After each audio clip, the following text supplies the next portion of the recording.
Bueno, ahora sí ya se está transmitiendo en vivo. En ese sentido, vamos a comenzar con la ponencia. Eh, Listo. En primer lugar, muy buenos días con todos y todas. Mi nombre es Sebastián Leiva y a nombre de JUS 360, el portal de actualidad jurídica de la Asociación Civil JUS et Veritas, nos complace en darles la más cordial bienvenida al webinar titulado Obras públicas entre el derecho y la ingeniería. En ese sentido, voy a dar pase a la descripción de los ponentes. En primer lugar, contamos con la presencia de Reiner Solís, quien tocará el tema de comentarios a las modificaciones en el reglamento de contrataciones en materia de obras públicas, GRD, Cuaderno de Obras. Él es ingeniero por la PUC, magíster en gerencia de proyectos, doctor en ingeniería, especialista en contrataciones con el Estado, BIRS, BIRF, BID, JICA, DB, en el área de gestión de riesgos de obras y ejecución contractual. También contamos con la presencia del doctor Roberto Benavides, quien expondrá el tema de los nuevos alcances entre la ampliación del plazo regular y la ampliación del plazo excepcional. Él es abogado, especialista en gestión en contratos públicos y arbitraje con posgrados en la Escuela de Gobiernos de la PUC. Por otro lado, también contamos con la presencia de Eliana Rivarola, quien nos expondrá el tema de importancia de la formación de los nuevos adjudicadores y participación de los centros de la Administración de Junta de Resolución de Disputas. Ella es ingeniera por la Universidad Nacional de Ingeniería, con estudios de obras públicas, arbitraje, contrataciones con el Estado y transacciones de bienes inmuebles. Consultora y supervisora de obras para diversas entidades públicas, árbitro y perito. Por último, contamos con la presencia de Gustavo Bayona, quien expondrá el tema de la importancia de la gestión contractual en la prevención de controversias de obras públicas. Él es abogado, consultor, árbitro y adjudicador con especialización en las materias de contratación pública, derecho de la construcción y gestión de contratos, manejos de conflictos, solución de alternativas de disputas y arbitrajes. Bueno, sin más que comentarles, poder decirle a la audiencia, perdón, ahora sí, sin más que comentarles, poder recalcarle a la audiencia, tanto acá en el Zoom como en el Facebook Live, que al pasar las ponencias pueden ir dejando sus preguntas y si quieren que alguien, un ponente en especial pueda responderlas, igual mencionar que quién va a ser la persona a quien desea que le responda y pasaremos a preguntar a los ponentes. Sin más que comentarles, le doy la palabra al doctor Reiner Solís con la primera ponencia. Muchas gracias. Gracias. Buenos días a todos. Me escuchan, espero. Gracias por la invitación a JUS Veritas. Es un gusto participar con distinguidos panelistas. Voy a centrar mi disertación en dos puntos de propuestas de mejoras. Uno es mejoras en la JRD, Junta de Resolución de Disputas, y el otro es el cuaderno de obra digital. Comenzando por el primer punto, mejoras en la Junta de Resolución de Disputas. Haciendo una introducción previa, que luego va a mejorar la ingeniera Riverola en una excelente presentación, voy a comenzar diciendo que la JRD es un medio de resolución de conflictos distinto al arbitraje. No es un mini arbitraje. Cada uno tiene sus propias fortalezas y debilidades. La fortaleza del arbitraje es que es una justicia fina, de detalle, donde se pueden actuar interrogatorios, testigos, muchos medios probatorios, exposa el conflicto. Sin embargo, su debilidad es el factor tiempo en la resolución del conflicto.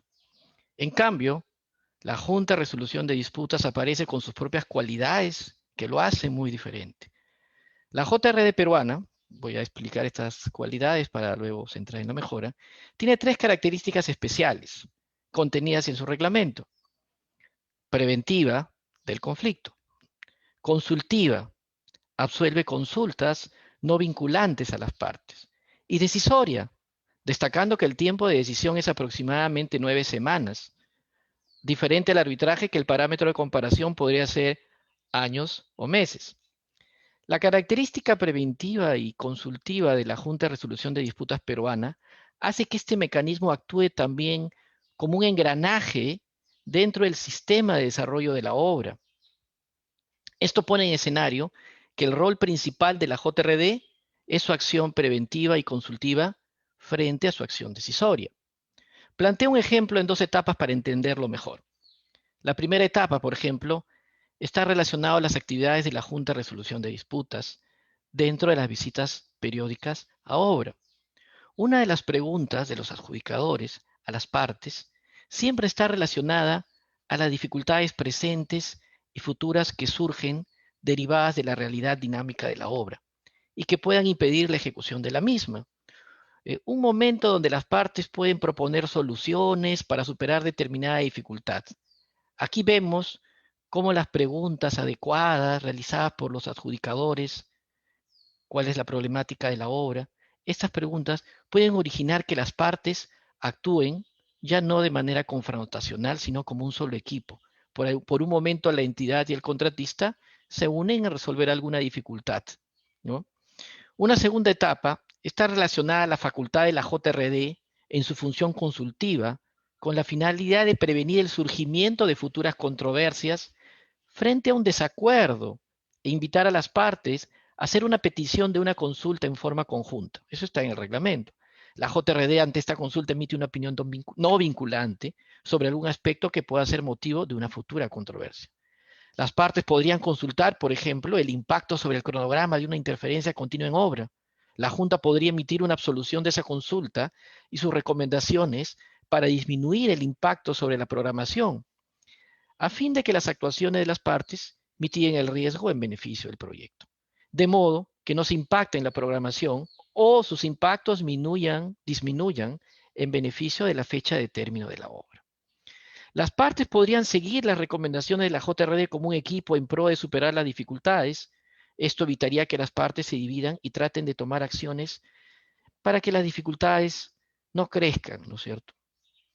En esta línea de ideas, y acaba la recomendación, considero que el reglamento de contrataciones del Estado debería incluir cláusulas claras de deber de colaboración, de alertas tempranas, de mitigación de riesgos, como requisitos previos para que el contratista o la entidad puedan presentar una reclamación. Requisitos previos. Como existen la contraparte de los contratos internacionales FIDIC, NEC, que sí tienen cláusulas de colaboración expresas, alertas tempranas, deber mitigación de riesgos como requisito para reclamar. Esto va a promover que las partes trabajen en la filosofía open book, libros abiertos, no doy la información, no especulo, la oculto la información que, ¿por qué? Porque me beneficia en la futura controversia que podría ser a mi favor, ¿no? Entonces, es importante que se incluyan estas cláusulas en el contrato, a mi parecer. Si los adjudicadores y las partes asumen su rol y entienden la importancia de este medio de resolución de conflictos, la JRD va a actuar como un engranaje dentro del sistema de toda la obra, como indicaba. Esto nos puede llevar a una nueva perspectiva, que la acción decisoria de la JRD no es su rol principal, sino que es subsidiaria a la acción preventiva y consultiva. Eso sobre la JRD. El segundo punto que quería tocar es sobre mejoras al cuaderno de obra digital. En primer lugar, considero que la Directiva 09-2020, emitida por el OCE, ha dado un paso trascendental en la implementación del cuaderno de obra digital, que es de aplicación en los contratos derivados de procedimiento de selección que se convoquen a partir del 14 de agosto del 2020. Es una herramienta poderosa. Lo que corresponde ahora en el futuro es una propuesta para mejorar esta herramienta poderosa. El cuaderno de obra digital, en esta primera versión, es un repositorio de ocurrencias, una lectura de hechos de parte del supervisor y residente. Es un cuaderno de obra digital de corte jurídico que tiene la ventaja digital de la administración de la información y su manejo, la cual puede ser publicitada y en la cual intervienen diferentes actores, no solo el supervisor y residente, sino se ha extendido a otros usuarios, como ustedes conocen. Podemos tener nuestras críticas, pero no podemos negar que hay un avance y que constituye una herramienta poderosa en que ha digitalizado este repositorio de ocurrencias. Pero no puede terminar ahí.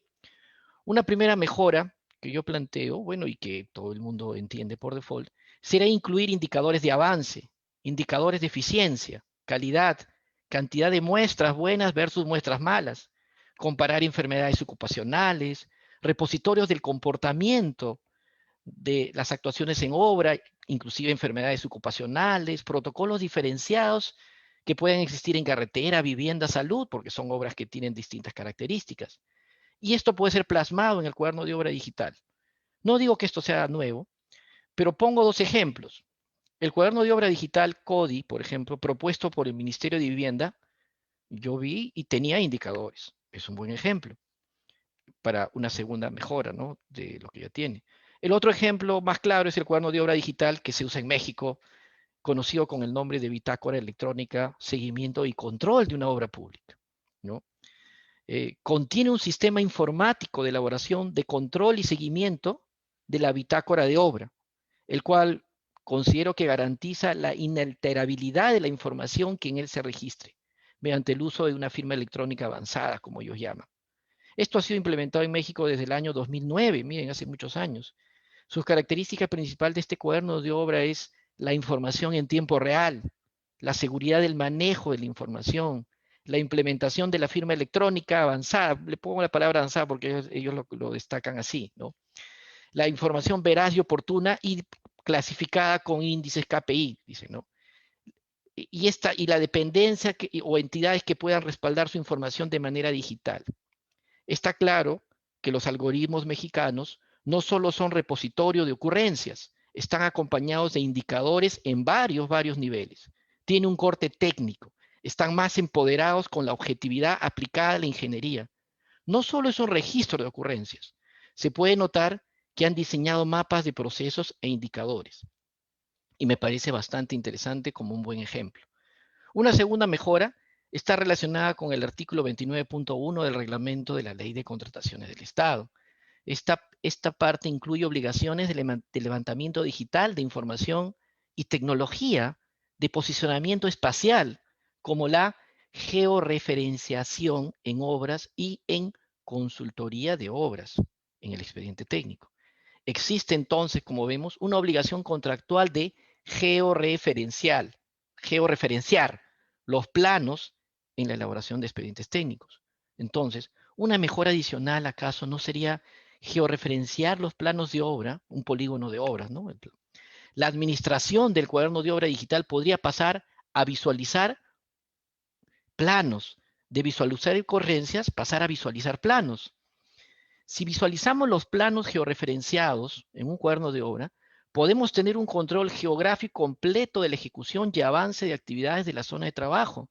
Imagínense, por ahora en su mente, un cuaderno de obra georreferenciado, un cuaderno de obra digital georreferenciado, donde la pantalla principal del cuaderno digital sean los planos de una obra, donde mediante un clic en cada zona del plano podemos ver una historia de datos técnicos de ejecución de la obra. En ese clic vemos niveles de avance, niveles de interferencia, ocurrencias, eventos, indicadores KPI, líneas comunicacionales que se desarrollan durante la ejecución de la obra para cada punto de una zona de trabajo determinada en el cuaderno de obra. El cuaderno de obra digital se podría convertir en una herramienta que, partiendo de planos referenciados, que dispongan de atributos para cada punto, de modo que ahí podamos generar el inventario de insumos, maquinarias, equipos, recursos humanos, reportes de valorización, donde se muestren hechos objetivos, medibles y cuantificables. Como ejemplo, cada vez que se construye una partida de obra en un punto de la obra se guardan datos cuantificables, características técnicas, ¿no? Si guardamos estos hechos objetivos almacenados, podrían servir para una próxima intervención en obra. Entonces, la predictibilidad de sus efectos a la hora de construir se pueden prever. Me parece interesante y sería un avance para tenerlo en esa perspectiva. Una tercera mejora debería ser a futuro, que es más complicado por la infraestructura, eliminar el nodo centralizado de la información. Dar paso a una arquitectura nodal, donde cada sector del gobierno, transporte, vivienda, salud, manejen un nodo de información con independencia, dentro de una estructura nodal, pues aportando indicadores diferenciados de cada sector. Esta matriz podría compartir campos para cada entidad, lo requiera, ¿no? El objetivo además es que si se cae el sistema nodal, un ejemplo poner OCE, no debe caer el nodo de vivienda o transporte de salud. Ese aporte me parece bien interesante. Finalmente, antes de terminar, quisiera tener a colación algo que me está pasando actualmente y que también lo adjunto acá como mejora, es el tema de la fórmula polinómica en los contratos de obra que se reajustan. La fórmula polinómica data del Decreto Supremo 1179, hace 40 años, casi casi nuestras edades, y eso que me estoy bajando la edad, ¿no? Ya bastante antigua.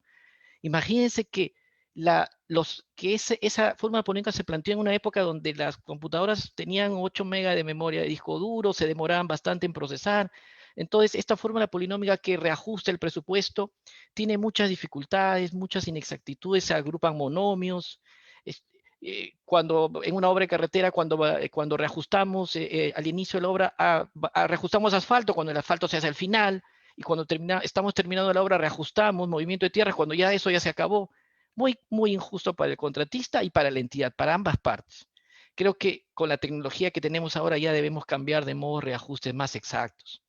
Pues tenemos toda la lista de insumos, con sus precios unificados podemos mes a mes colocar sus variaciones mensuales y sería mucho más justo para las partes, dar paso a lo que se hace en contratos internacionales y mejorarlo con lo que tenemos.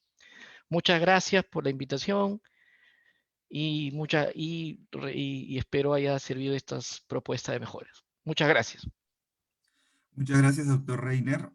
En ese sentido, le voy a dar el pase a la doctora Eliana Rivariola, quien nos tocará el tema de importancia de la formación de los nuevos adjudicadores y participantes de los centros en la administración de la Junta de Resolución de Disputas. Adelante, doctora.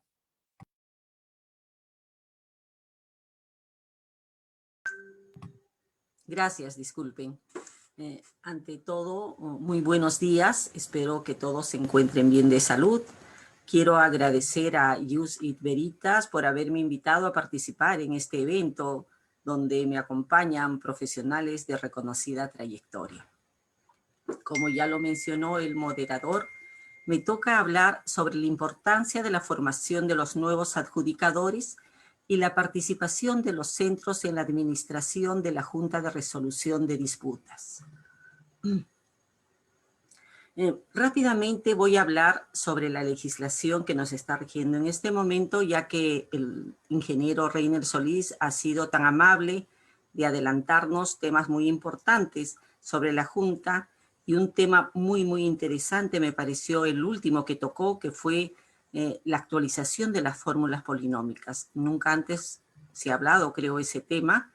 Es un tema muy importante que habría que considerarlo. Ojalá que nuestras autoridades pertinentes lo tomen en cuenta. Bueno, como este conocimiento de todos, la Junta de Resolución de Disputas es un mecanismo de solución de controversias actualmente en uso a nivel tanto internacional como nacional. Internacionalmente se conoce como los Dispute Board o DAP, ¿no? Ya que tiene un manejo decisorio. ¿Y qué consiste? Es el acompañamiento de un panel de expertos durante toda la ejecución de la obra. La Ley de Contrataciones con el Estado la incorporó en el año 2014, en su artículo 45 como un medio de solución de controversias durante la ejecución contractual de obra, siendo obligatoria su implementación a partir de enero del 2020, cuyos montos superen los 20 millones de soles, y últimamente, mediante Decreto Supremo 250-2020F, publicado el 4 de septiembre, se decretó de manera excepcional que se incorporaran las juntas de resolución de disputas a los contratos que se venían ejecutando. La JRD tiene como finalidad que las partes logren resolver sus problemas, sus controversias de la manera más eficiente dentro de la ejecución de la obra desde el inicio hasta la recepción inclusive de la obra, sin tener que detener la ejecución de la obra. Es por ello que es muy importante la formación de los nuevos adjudicadores. Se habla que los adjudicadores deben de tener habilidades duras y habilidades blandas. Las habilidades duras las adquirimos con los conocimientos en nuestro desarrollo profesional, con maestrías, diplomados, y bueno, la vida y el trabajo nos va dando los conocimientos necesarios sobre lo que es las obras. A eso se refieren las habilidades duras. Sin embargo, las habilidades blandas, no todas las personas nacen con ellas. Por eso es muy importante que las personas sean capacitadas, tal vez a través de talleres, para que adquieran estas habilidades. Particularmente yo he visto que, por ejemplo, los centros que preparan adjudicadores, tenemos el Centro de la Católica con sus cursos de JRD, ellos han considerado dentro de su currícula, más o menos son 2 sábados, a expertos en mediación y negociación. Tenemos al doctor, por ejemplo, César Guzmán Barrón y el doctor Fabián, bueno, no me acuerdo muy bien el apellido, pero expertos que nos dieron las clases necesarias para que los adjudicadores, los nuevos adjudicadores, tomen conciencia de lo importante que es la negociación y la mediación, ya que durante el trabajo que uno va a realizar, tiene que tratar con todo tipo de personas. Recuerden que nosotros vamos a tener que lidiar con la entidad, con el contratista y con la supervisión. A manera de experiencia, yo les voy a comentar mi primera junta de resolución de disputas. No voy a decir las entidades ni los nombres, pero tuve la suerte, tengo la suerte, porque aún la obra todavía continúa en ejecución, tuve la suerte de tener 2 coadjudicadores con mucha experiencia y realmente excelentes personas. Porque se tiene que formar un equipo adecuado, tiene que haber mucha comunión entre los adjudicadores para poder luego enfrentar al contratista, entidad y supervisión. Por ser la primera junta dentro de la ley de contrataciones, fue un poco incómodo llegar a la obra y que las partes no tuvieran conocimiento de cuál era el trabajo que nosotros íbamos a desarrollar. Es más, recuerdo mucho que en los 2 primeros viajes, el residente de obra no se encontraba en la obra, eran sus días de descanso. Bueno, nos atendían los otros ingenieros, pero igual, ¿no? O sea, tampoco tenían mucho conocimiento, nos acompañaban, nosotros les pedíamos, por favor, queremos ir a todos los frentes, necesitamos conocer todos los frentes, preparamos la reunión, después de la visita. Recuerden que después de la visita a la obra tiene que haber una reunión donde las partes expresen cuáles son los problemas, las controversias que tienen. En un principio, nosotros observamos que tanto la entidad como el contratista y la supervisión no tenían una buena relación. Definitivamente estaban al ataque, a la defensiva. Poco a poco fuimos conversando con ellos. Después de la reunión compartíamos el almuerzo, porque siendo una zona alejada, la única forma de compartir era en el campamento. Y se trata ya no de hablar solamente de los problemas de la obra, porque los problemas de la obra se tratan durante la reunión.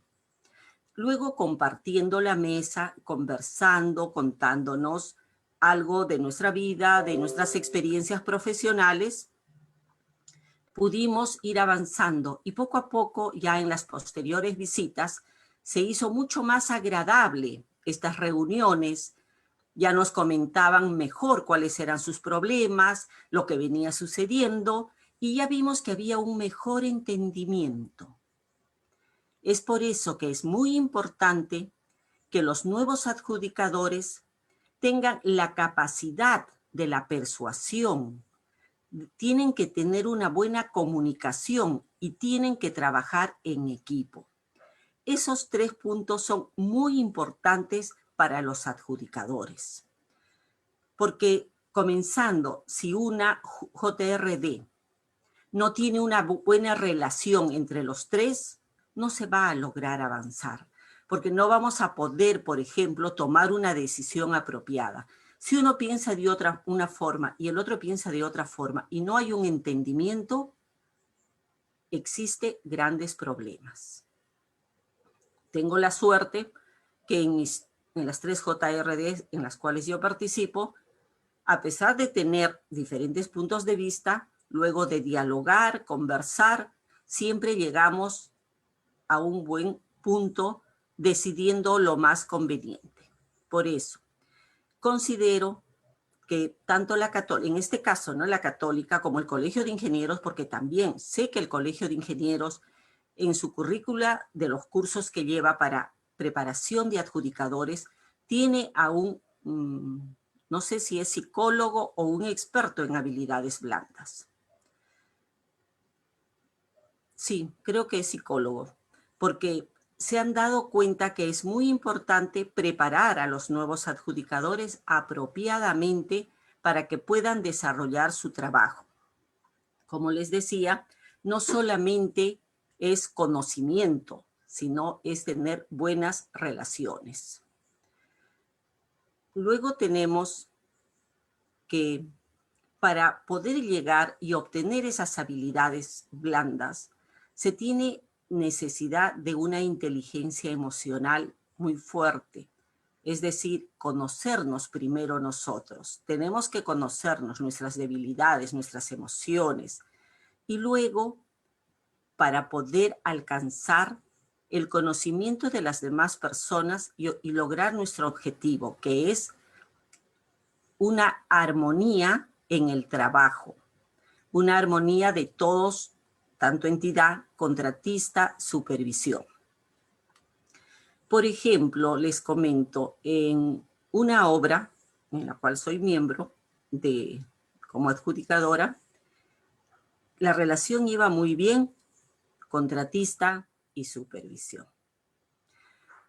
Por estos motivos de la cuarentena, las nuevas disposiciones sanitarias que se han dado, el gobierno dispuso que para la supervisión, aquellos profesionales que pasaban cierta edad o que eran de factor de riesgo tenían que ser cambiados.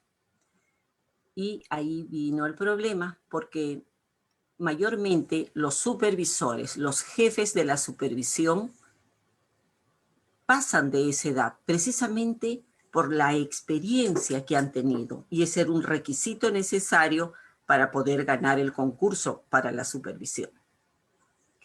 Entonces han cambiado de jefe de supervisión y desgraciadamente, un tema que nosotros ya creíamos solucionado y arreglado, se ha vuelto a presentar. Está existiendo demasiada fricción entre el contratista y la supervisión.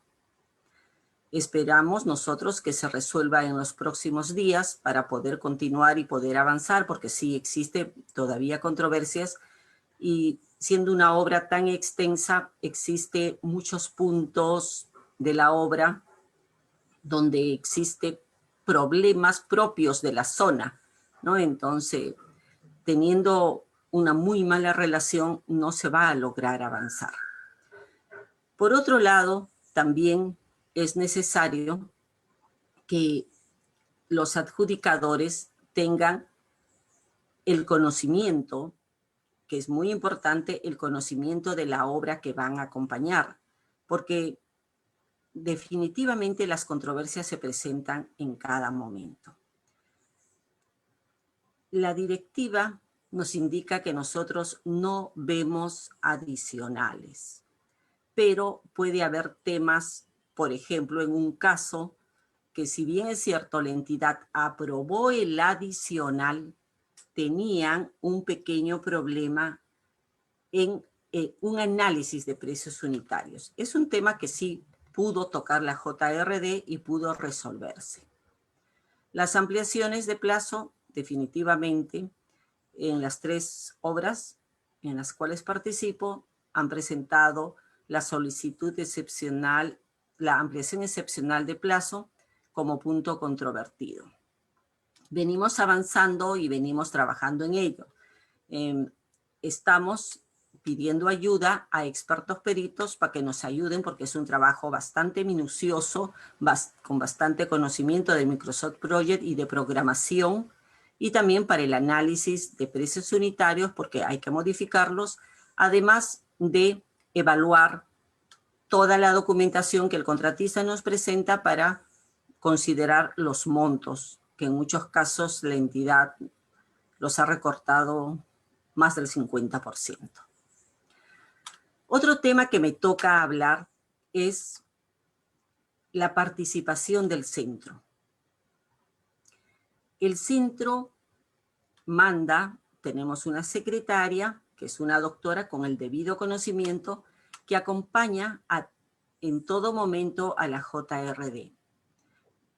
En las visitas a obra, filmando, tomando los apuntes necesarios, convocando a las reuniones, convocando a las audiencias, llevando el rol de toda la participación de la JRD en la obra, pero un tema que es muy importante, nos ayuda a coordinar con las partes, por ejemplo, en la adquisición de nuestros pasajes, los viáticos, el alojamiento, nuestro propio pago.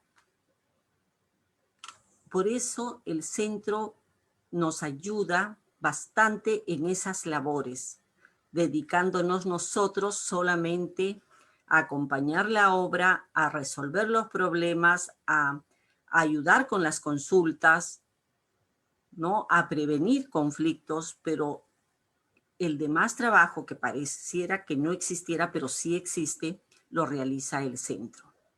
Tengo la suerte de tener 2 doctoras en estos 3 casos que nos acompañan y están encargadas de todo el trabajo, ¿no? Por eso sí considero que es muy importante la labor que realiza el centro, además de que ella se encarga de guardar toda la documentación, ¿no? Por si acaso guarda toda la documentación que se lleva a cabo durante la ejecución de la obra.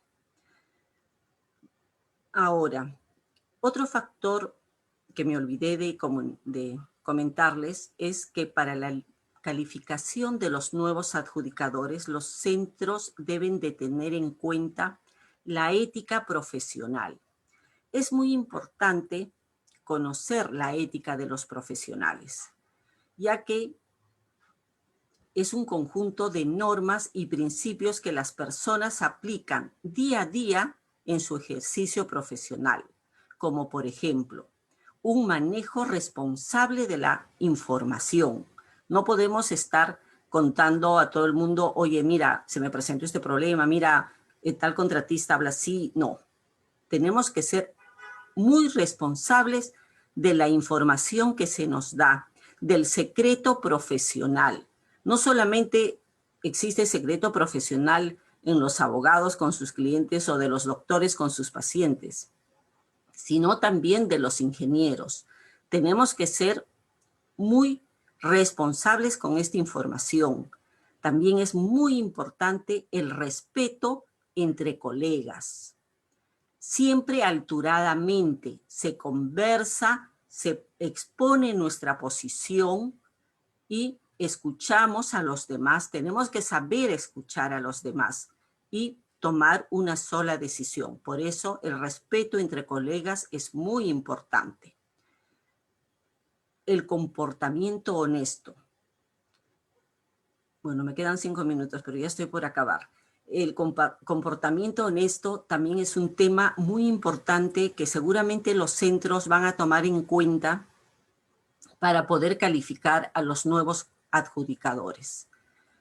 Hoy en día se habla mucho de corrupción y es porque desgraciadamente la corrupción se ha venido enquistando en todos los niveles, pero ya es tiempo de cambiar, de deshacernos de ese pensamiento. Uno tiene que ser honesto en nuestra vida diaria y sobre todo profesionalmente. Creo que somos capaces, sé que lo podemos lograr, hay que olvidarnos de esos temas y seguir avanzando. Yo creo que con esto acabo y muchísimas gracias por la invitación. Gracias. Muchísimas gracias a usted, doctora, por la ponencia. En ese sentido, hago un paréntesis para poder recordarle tanto a la audiencia que en el Zoom como en el Facebook Live, que pueden ir dejando sus preguntas, tanto acá en la cajetilla de preguntas y respuestas, como en la sección de comentarios en Facebook. En ese sentido, le voy a dar el pase al doctor Roberto Benavides, sin antes poder mencionar un poco sobre él. Él es abogado especialista en gestión de contratos públicos y arbitraje con posgrados en la Escuela de Gobierno PUC, en el CAR PUC y en American University Washington College of Law, director ejecutivo del IPSE y árbitro de la norma de la Cámara de Comercio de Lima PUC, OCE y CIP sede Lima y entre otros. Adelante, doctor, con la ponencia Los nuevos alcances entre la ampliación de plazo regular y la ampliación del plazo excepcional. Buenos días.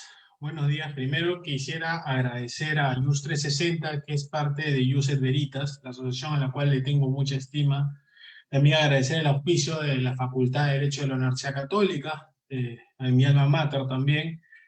Agradecer también a los ponentes que me precedieron, tanto al ingeniero Reiner con temas muy interesantes, ¿no? Igual que la ingeniera Eliana Rivarola con un tema muy importante de la JRD, y también a Gustavo, que va a ser posteriormente, y justo es un tema de ampliación de plazo, espero no quitar un poquito más del plazo para poder acabar exacto, para que pueda Gustavo iniciar su presentación. Básicamente con el tema de aprovechando la coyuntura que está realizando User Veritas con este tipo de eventos, es muy importante, lo conversamos tanto con la ingeniera Eliana como con Reiner y con Gustavo, es importante que los abogados e ingenieros hablen un mismo idioma, evitar las controversias, poder llegar a la finalidad pública, ¿no? En esta pandemia nos hemos dado cuenta del desastroso sistema de salud en cuanto a infraestructura. La brecha es impresionante, lamentablemente. Entonces, lo ideal es que las obras se lleguen a concluir, tengamos la menor cantidad de contingencias, se pueda solucionar, podamos llegar a usar de manera adecuada, por ejemplo, el sistema de salud, el sistema de educación, saneamiento, actualizar también la norma, no cambiarla cada rato por cambiar. Justo el ingeniero Rivarola y Reiner hablaron de un tema muy importante que era, por ejemplo, el tema de los reajustes, ¿no? La fórmula polinómica también, que es muy antigua. Entonces es importante que toda esta parte, digamos, educativa también sea colaborativa, ¿no? Poder brindar un importante conocimiento con relación a lo que se va a suscitar en el tema de las contrataciones con el Estado, que a todos nos atañe, pues, ¿no? Es dinero de todos al respecto. Entonces un tema que voy a hablar es el tema de la ampliación de plazo. La ampliación de plazo ya la conocemos. Primero.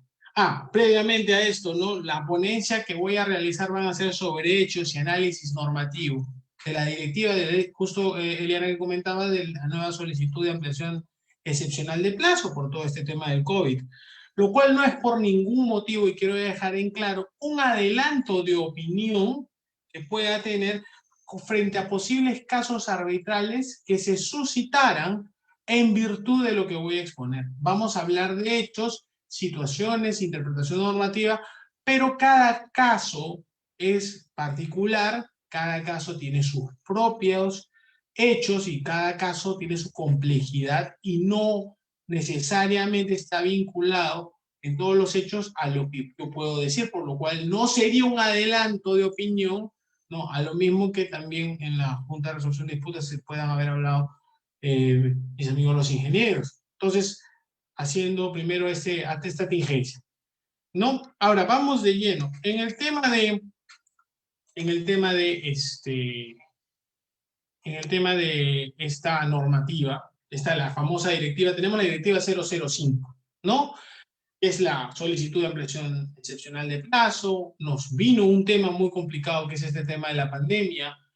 El Estado ha reaccionado a través de un decreto legislativo, primero el 1486, para reactivar la obra pública que estaba parada, reactivar la economía, en realidad, con todo el tema de obra pública. Es más, tenemos ahorita el DU70 que ya merecerá otro evento, ¿no? Que son millones de billones, ¿no? Que se están llevando a cabo con todo este tema de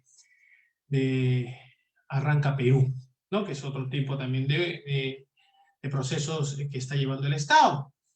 Entonces, a través del 1486 se sacó la directiva, ¿no? Que realizó el OCE. Y esta directiva, vamos a un punto importante, que es el ámbito de aplicación de esta directiva, ¿no?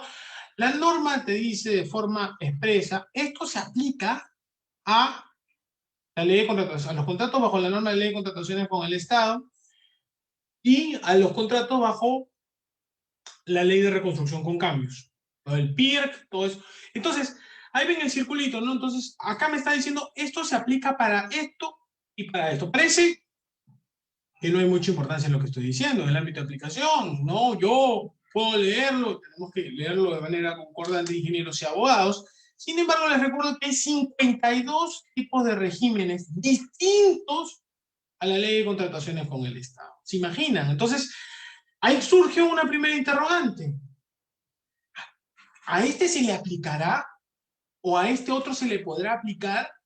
¿No?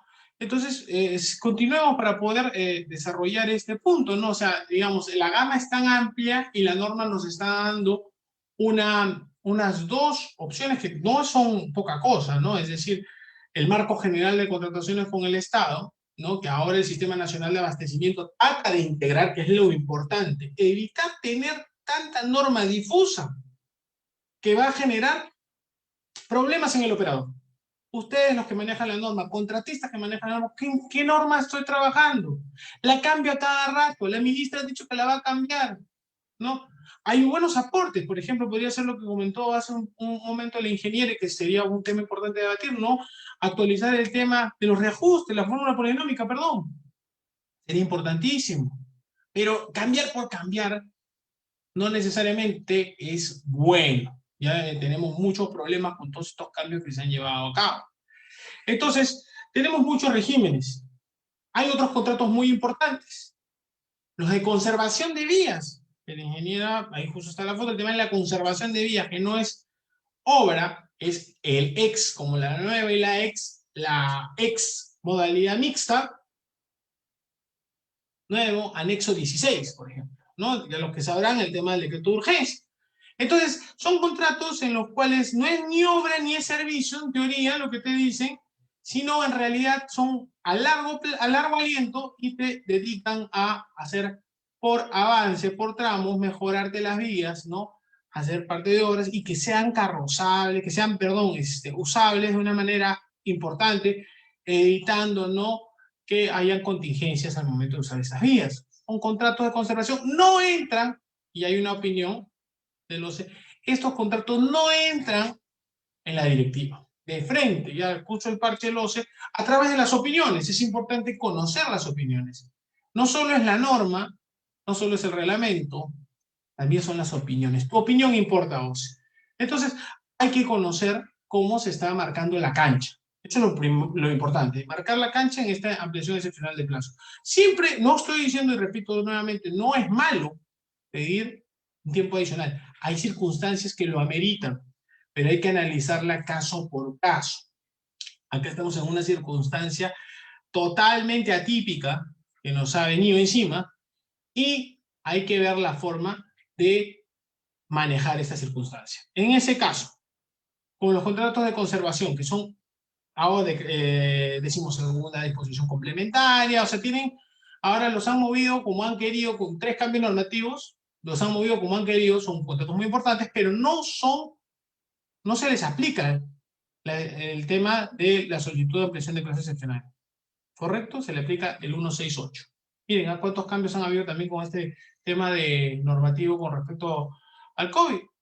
Bueno, y el otro tema, los famosos CAR, otra opinión del OCE de este año, justo lo vamos a ver.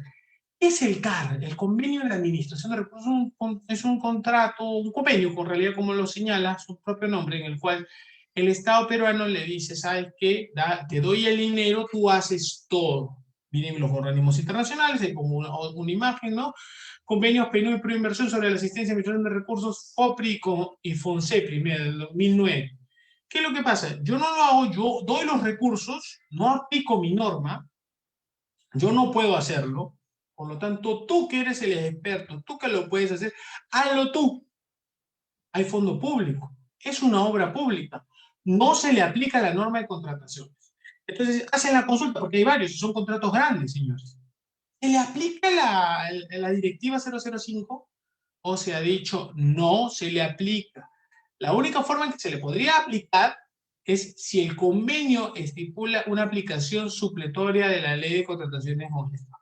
A ver, en cristiano, si tú dices que en algún momento le vas a aplicar la ley de contrataciones, cuando en realidad muchos de estos organismos internacionales tratan de fugar de la ley de normas públicas, ¿no? La idea de ellos es salirse de la norma de contrataciones para hacer la gestión más rápida, y no se le aplicaría la ley de contrataciones. Entonces, yo veo muy difícil, no imposible, porque lo podrían haber estipulado, la aplicación de la norma de contrataciones en todo caso se derivaría para la aplicación del 005.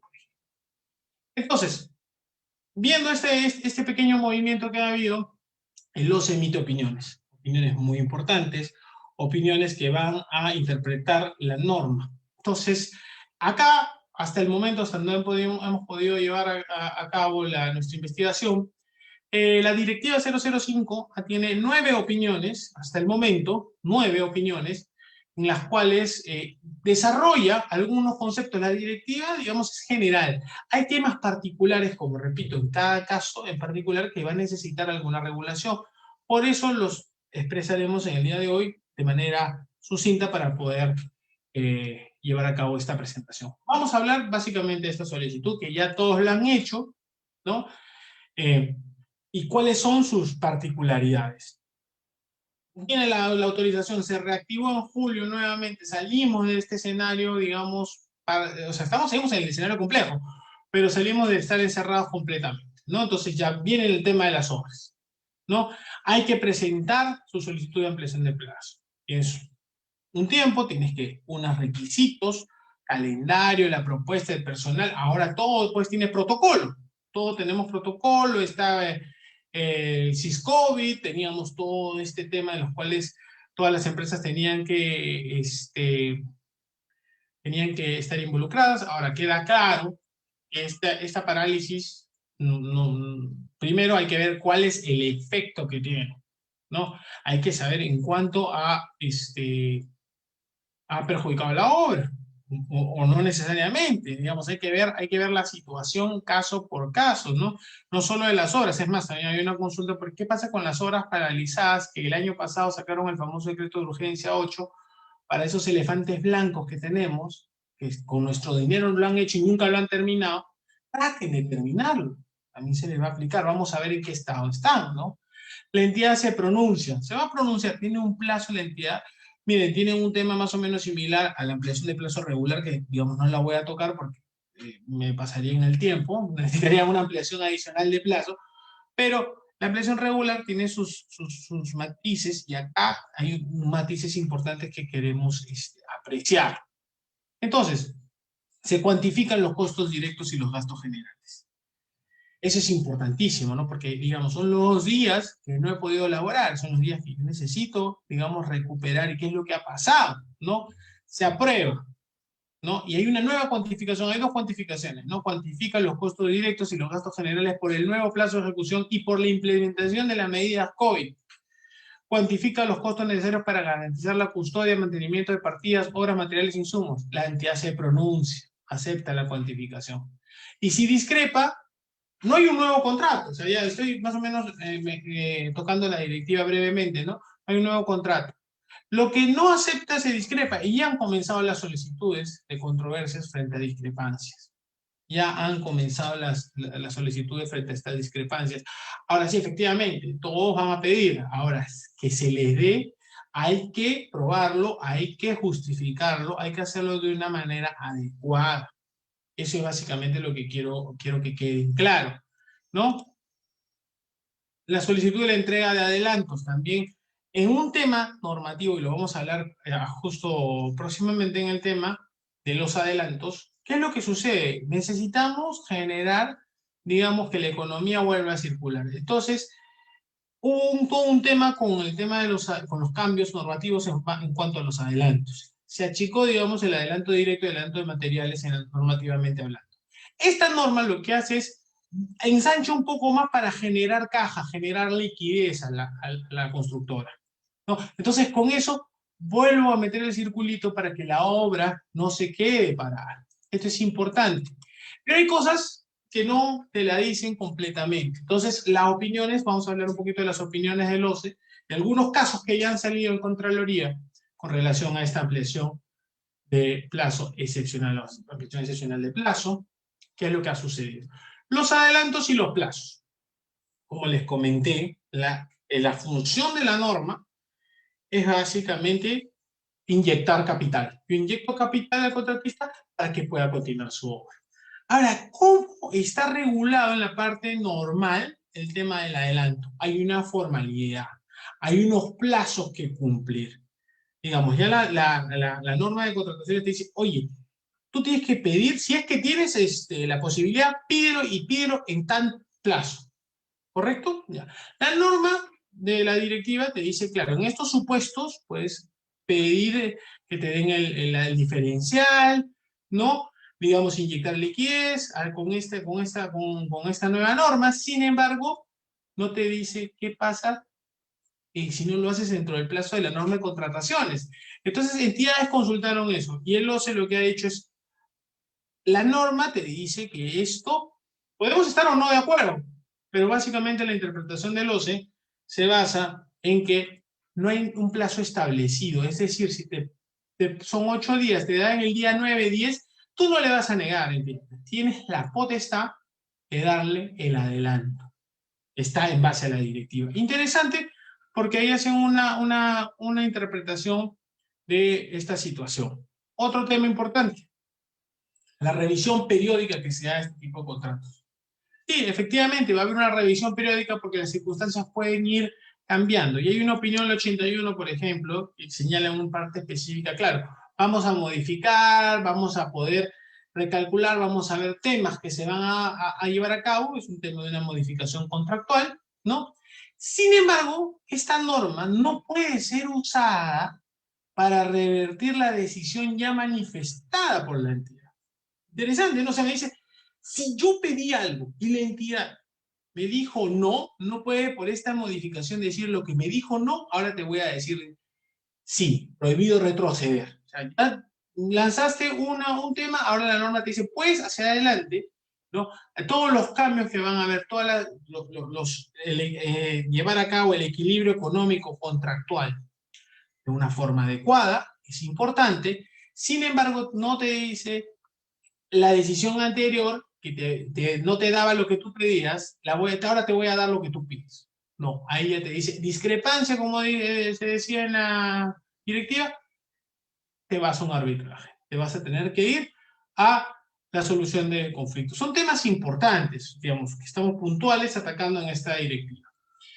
Pero, ya para ir terminando, hay casos que ya han salido, y hay varios casos que han salido a nivel nacional con relación a la aplicación de la directiva, qué ha pasado entre contratistas y entidades. Vamos a ver algunos de ellos, porque en realidad nos importa bastante que a través de estas lecciones que se han dado, se puedan difundir qué problemas ha habido y los operadores de la norma puedan saber cosas que dices, no me va a pasar, te pueden pasar. Cosas que tú puedes, digamos, interiorizar, saber, velar para que se eviten y se puedan mitigar. Por ejemplo, ¿no?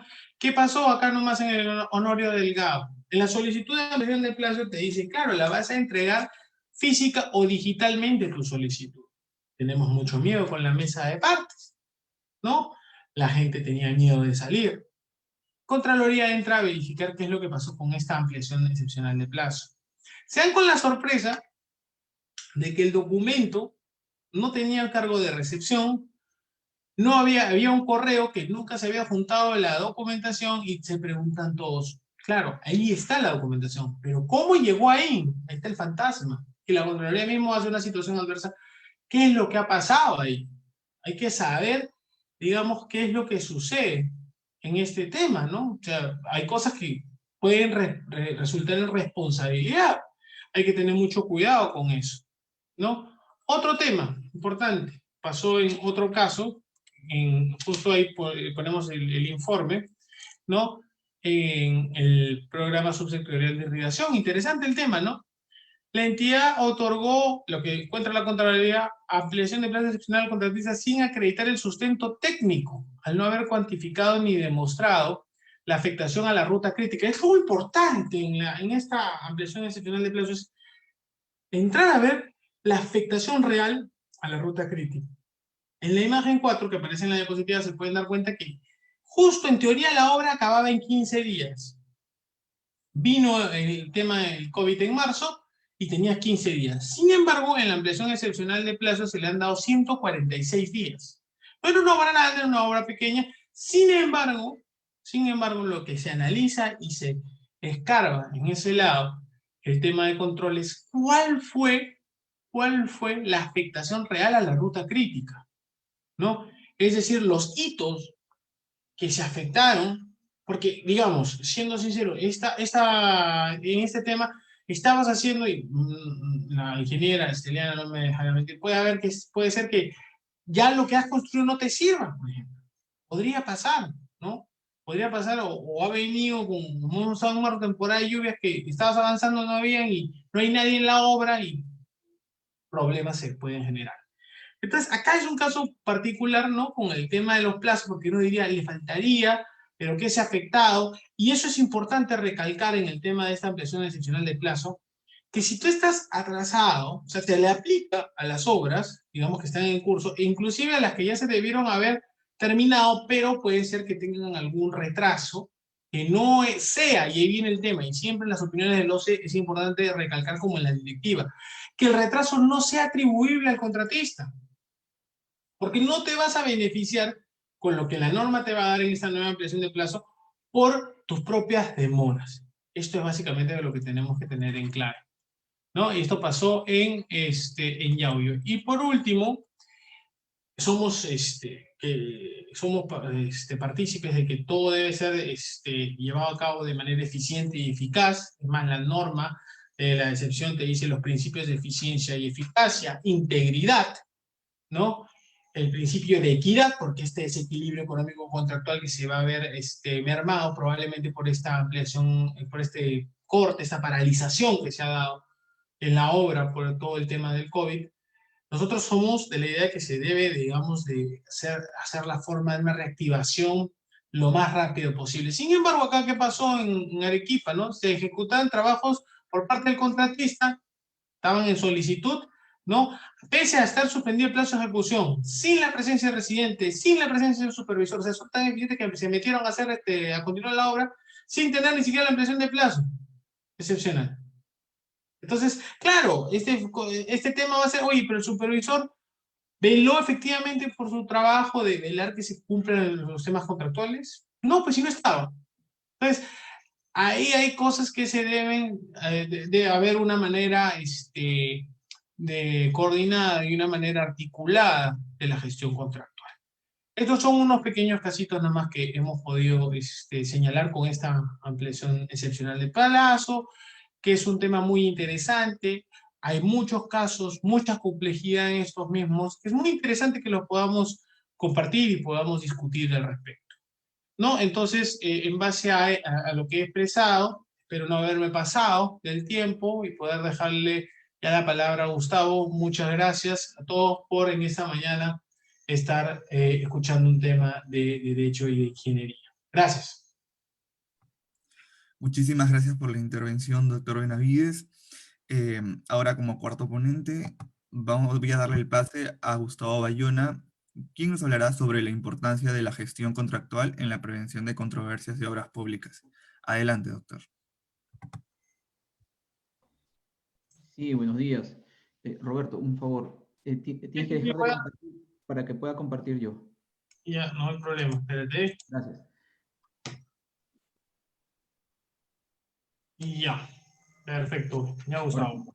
ya, bien. Ahora sí, para saludar, agradecer la invitación de 360 y UCED Veritas.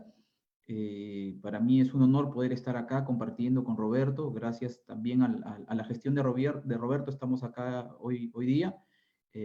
Con María Eliana Rivarola y también con el ingeniero Solís. Bien, para no hacer ocuparme mucho del tiempo, porque quiero compartir algunas cosas con ustedes, yo les he traído a ustedes unos pequeños PPTs que espero que les puedan gustar y de alguna forma generar este debate que quisiera podamos compartir. Bueno, en principio yo siempre empiezo sensibilizando a toda la audiencia y en realidad en todos los sitios por donde he estado he hecho esta pregunta. ¿Qué es una compra pública? Muchos de las respuestas iniciales, en su mayoría, se trata de la adquisición de bienes, servicios y obras. Pero en realidad, ¿es eso una compra pública? Y yo continúo señalando de que, yendo a las cifras económicas ya, para ver la importancia económica, la incidencia económica que tiene una contratación con el Estado. En el año 2019, según estadísticas, cifras del OCE, han habido contrataciones por 40.000 millones de soles. Para tener una idea de cuánto significa esto con relación al PBI del Perú en el año 2019, que fueron de 757.000 millones de soles, es que en relación a esto, el gran comprador de nuestro país es el propio Estado, con una participación porcentual del 6% del PBI, y en realidad esto lo convierte en el mayor agente económico. Y en base a eso, que nosotros tenemos que tener estas cifras en perspectiva. Pero ahora, yendo realmente al fondo del asunto, ¿habremos perdido la perspectiva de por qué contratamos? Hago esta pregunta porque en realidad sabemos para qué contratamos, y para eso les he traído algunas diapositivas muy sencillas para poder llevarlos a donde se quiere entender de qué se trata una compra estatal. Y básicamente es esto. Según fuentes de SUNAS que he encontrado, nuestro país tiene actualmente 8 millones de peruanos, tanto de la zona rural como urbana, que no tienen acceso al agua potable. Pero hay algo curioso con este dato, que nuestro país es el 8º país con más reservas hídricas del mundo. Eso quizás no se sabía. Y con relación a esto, yo les pregunto, ¿se imaginan ustedes la importancia que tiene un funcionario del Estado en un ministerio, de vivienda, saneamiento y construcción, en una EPS, en una municipalidad, etcétera, etcétera, para poder cerrar estas brechas? Continuamos. Vamos al ámbito de la educación. En el ámbito de la educación, según el Ministerio de Educación, se necesitan más de 100.000 millones de soles para cerrar la brecha educativa, la infraestructura educativa. Entonces, también se imaginan cuál es la importancia de las personas que trabajan en un Ministerio de Educación, las personas que trabajan en una municipalidad provincial, distrital, en un gobierno regional para poder cerrar estas brechas. Vámonos al lado de la salud. Roberto lo comentó hace poco, cómo la pandemia había desnudado la brecha que existía en infraestructura de salud. Yo tengo estos datos pre-pandemia, prometo buscar post-pandemia si estos datos se han actualizado. Yo creo que esta cifra debe haber incrementado, pero en estos datos pre-pandemia era de que se estimaba la brecha en 58.000 millones de soles. Este es un artículo publicado en El Peruano en el año 2019, en noviembre del 2019. ¿A dónde quiero llegar con esto? Ya para finalizar. También la OMS señala que no menos del 10% del área urbana en una ciudad tiene que ser espacio para recreación pública. En muchas zonas de nuestro país no es muy difícil en época de lluvias poder ver estas imágenes donde no hay niños donde no tienen un sitio donde poder ejercer su deporte o poder esparcirse, poder compartir con sus amigos, parte de su crecimiento, de su desarrollo emocional, psicológico, de su bienestar. No existe. Entonces, ¿de qué se trata una compra pública? En realidad, la compra pública está destinada a satisfacer necesidades públicas. Esa es la finalidad, destinada a cerrar justamente estas brechas, destinada a generar colegios, generar escuelas, generar carreteras, para cubrir esas necesidades públicas. Y eso es lo que tenemos que entender nosotros cuando trabajamos en los aspectos de contrataciones estatales. Aquella persona, que no lo entienda de esa manera, en realidad no debería circular por el ambiente o por el ámbito de las compras estatales, porque esto es lo que tenemos que interiorizar, esto es lo que tenemos que saber para nosotros poder desarrollarlo desde cualquier ámbito en el que estemos, seamos funcionarios, seamos operadores privados, seamos contratistas, seamos supervisores, seamos todos, para poder desarrollarnos en ese aspecto. Esto es muy importante y por eso quería empezar con estas imágenes. Mientras tanto, ¿qué sucede en las obras públicas? Fíjense ustedes, este reporte del año 2019, salió en marzo del 2019, es un reporte de obras paralizadas de la que realizó la Contraloría General de la República, donde señalaba que al 31 de julio del 2018 existían o se tenían 867 obras paralizadas, lo cual implicaba tener más de 16.000 millones de soles, casi 17.000 millones, en stand-by, en suspenso. Entonces, dentro del análisis de este reporte también se señaló que las causas que originaban o las causas más frecuentes de paralización eran justamente las deficiencias técnicas, obviamente en los expedientes técnicos, algunos incumplimientos contractuales, que significaba de ese porcentaje de ese número de 867 obras paralizadas, 349 obras, lo cual era un 39% de esas obras paralizadas. ¿Qué le seguía a eso? Le seguían 242 obras en arbitraje, representando un 28%, y algunas con limitaciones presupuestales, que eran 126 obras de un 15%. Fíjense ustedes en estos datos que más adelante los vamos a tocar. Esta noticia es de hace más de 20 años. ¿Qué dice esta noticia? Dice, malos expedientes técnicos encarecen las obras públicas. La Contraloría de la República se ha visto obligada a aprobar presupuestos adicionales, etcétera, etcétera. Esta noticia es de hace más de 20 años. Hoy en día seguimos con los mismos problemas, seguimos con las mismas noticias, como estas. Esta la saqué del año 2017. Municipios sin capacidad técnica para la elaboración de expedientes técnicos.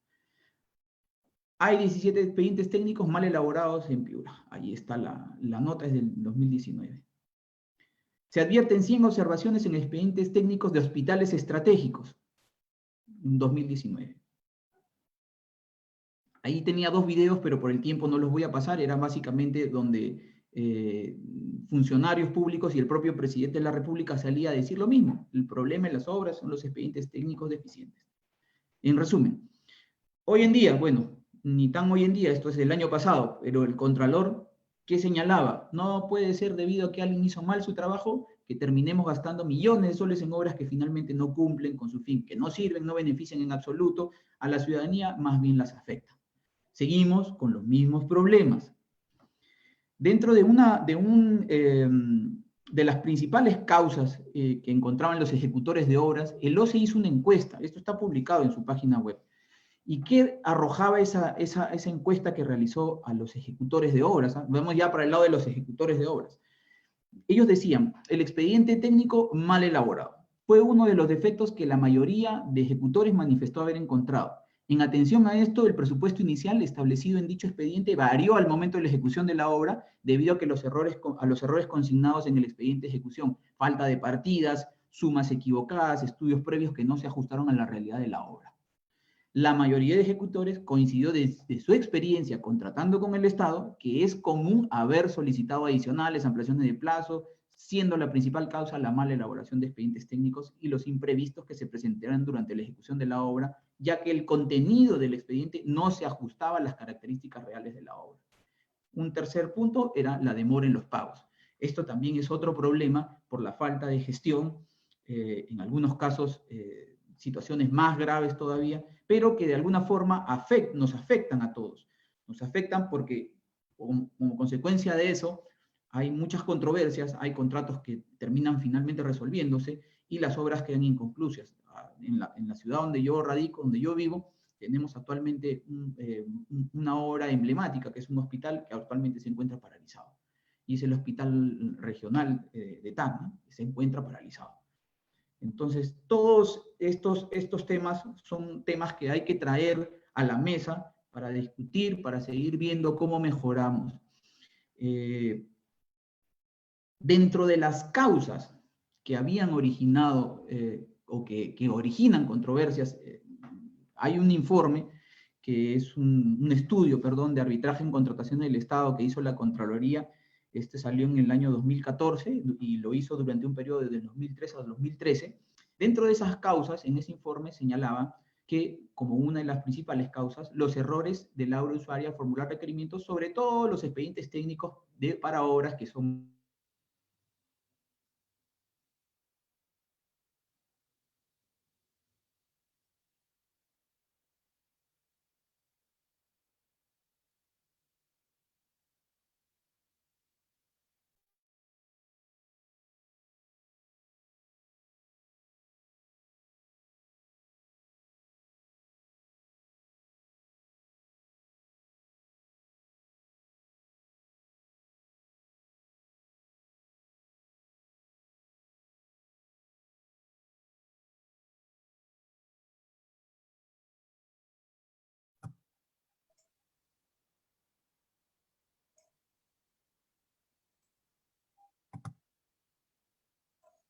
Eh, bueno, creo que hemos tenido un pequeño problema de conectividad con el doctor Bayona. Unos breves momentos para poder solucionarlo.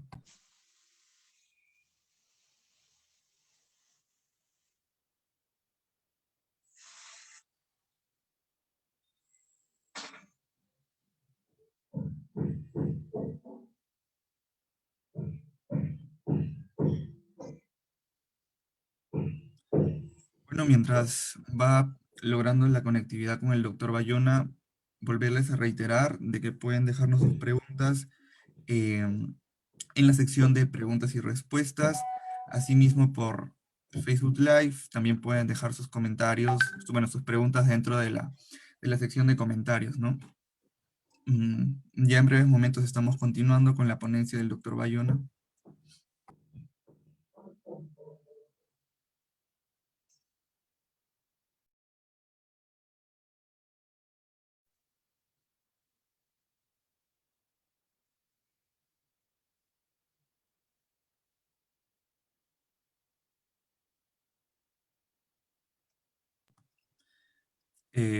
Bueno, al no haber podido contactarnos, esperamos en unos breves momentos poder contactarnos con el doctor Bayona. Sin embargo, vamos a continuar con la lectura de preguntas hasta el momento que se pueda conectar el doctor. No sé si alguien tiene algún comentario, doctor. Justo, Sebastián, no sé, con la ingeniera, pues estábamos conversando, no sé si hay alguna pregunta, aunque hemos visto por ahí un comentario que han hecho bien largo, como yo justo comencé y conversaba con la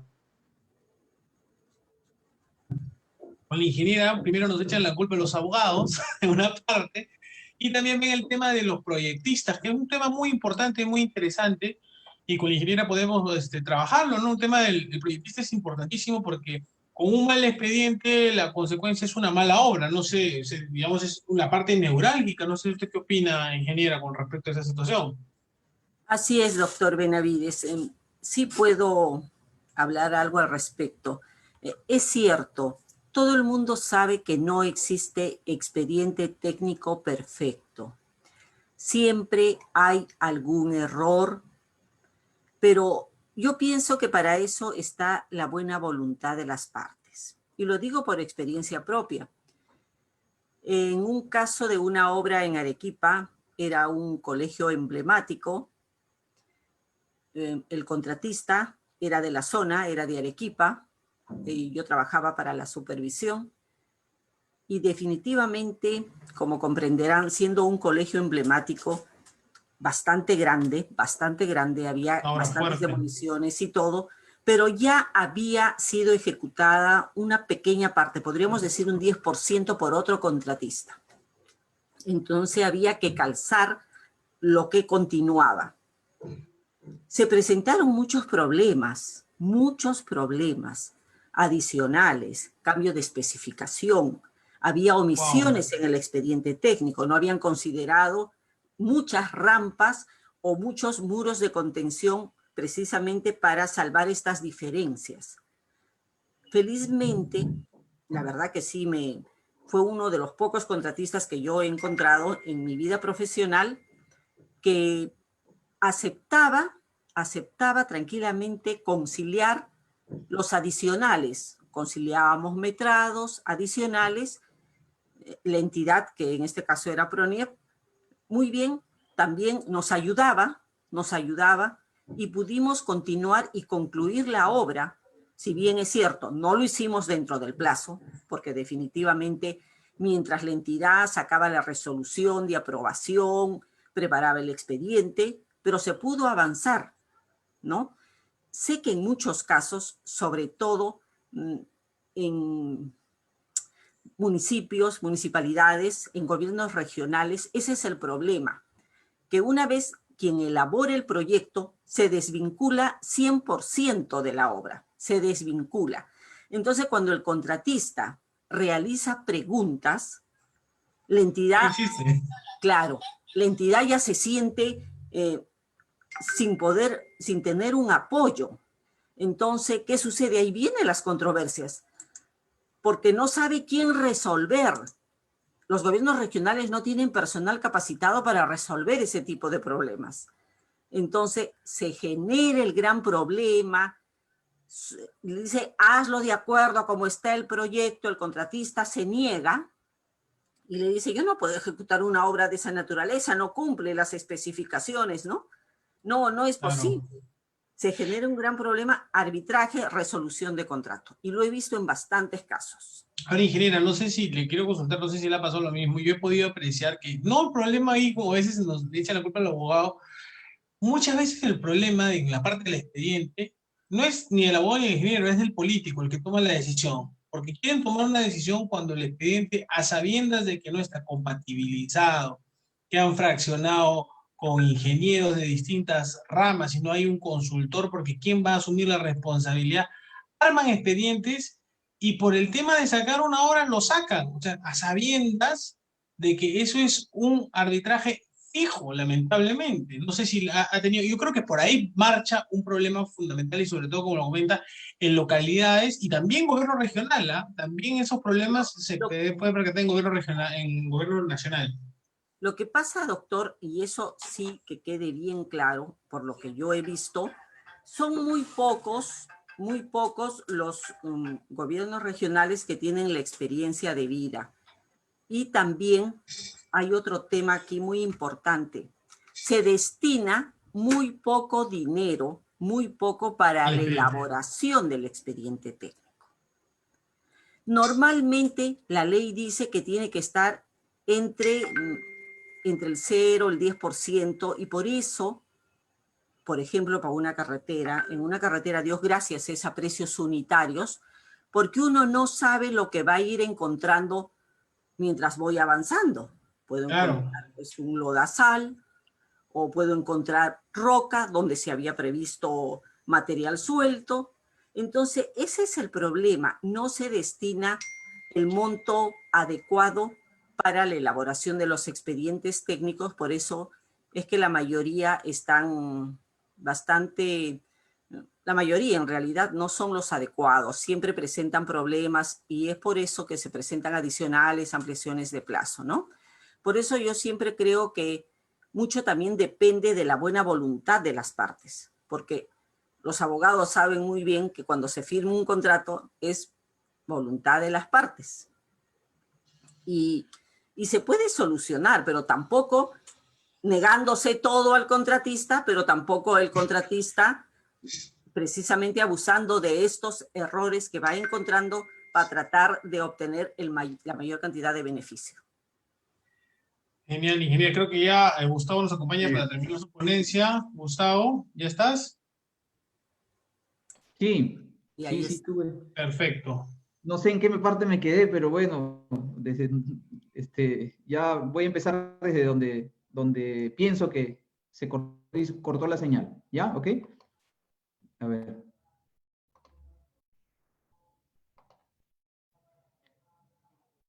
Ya estoy.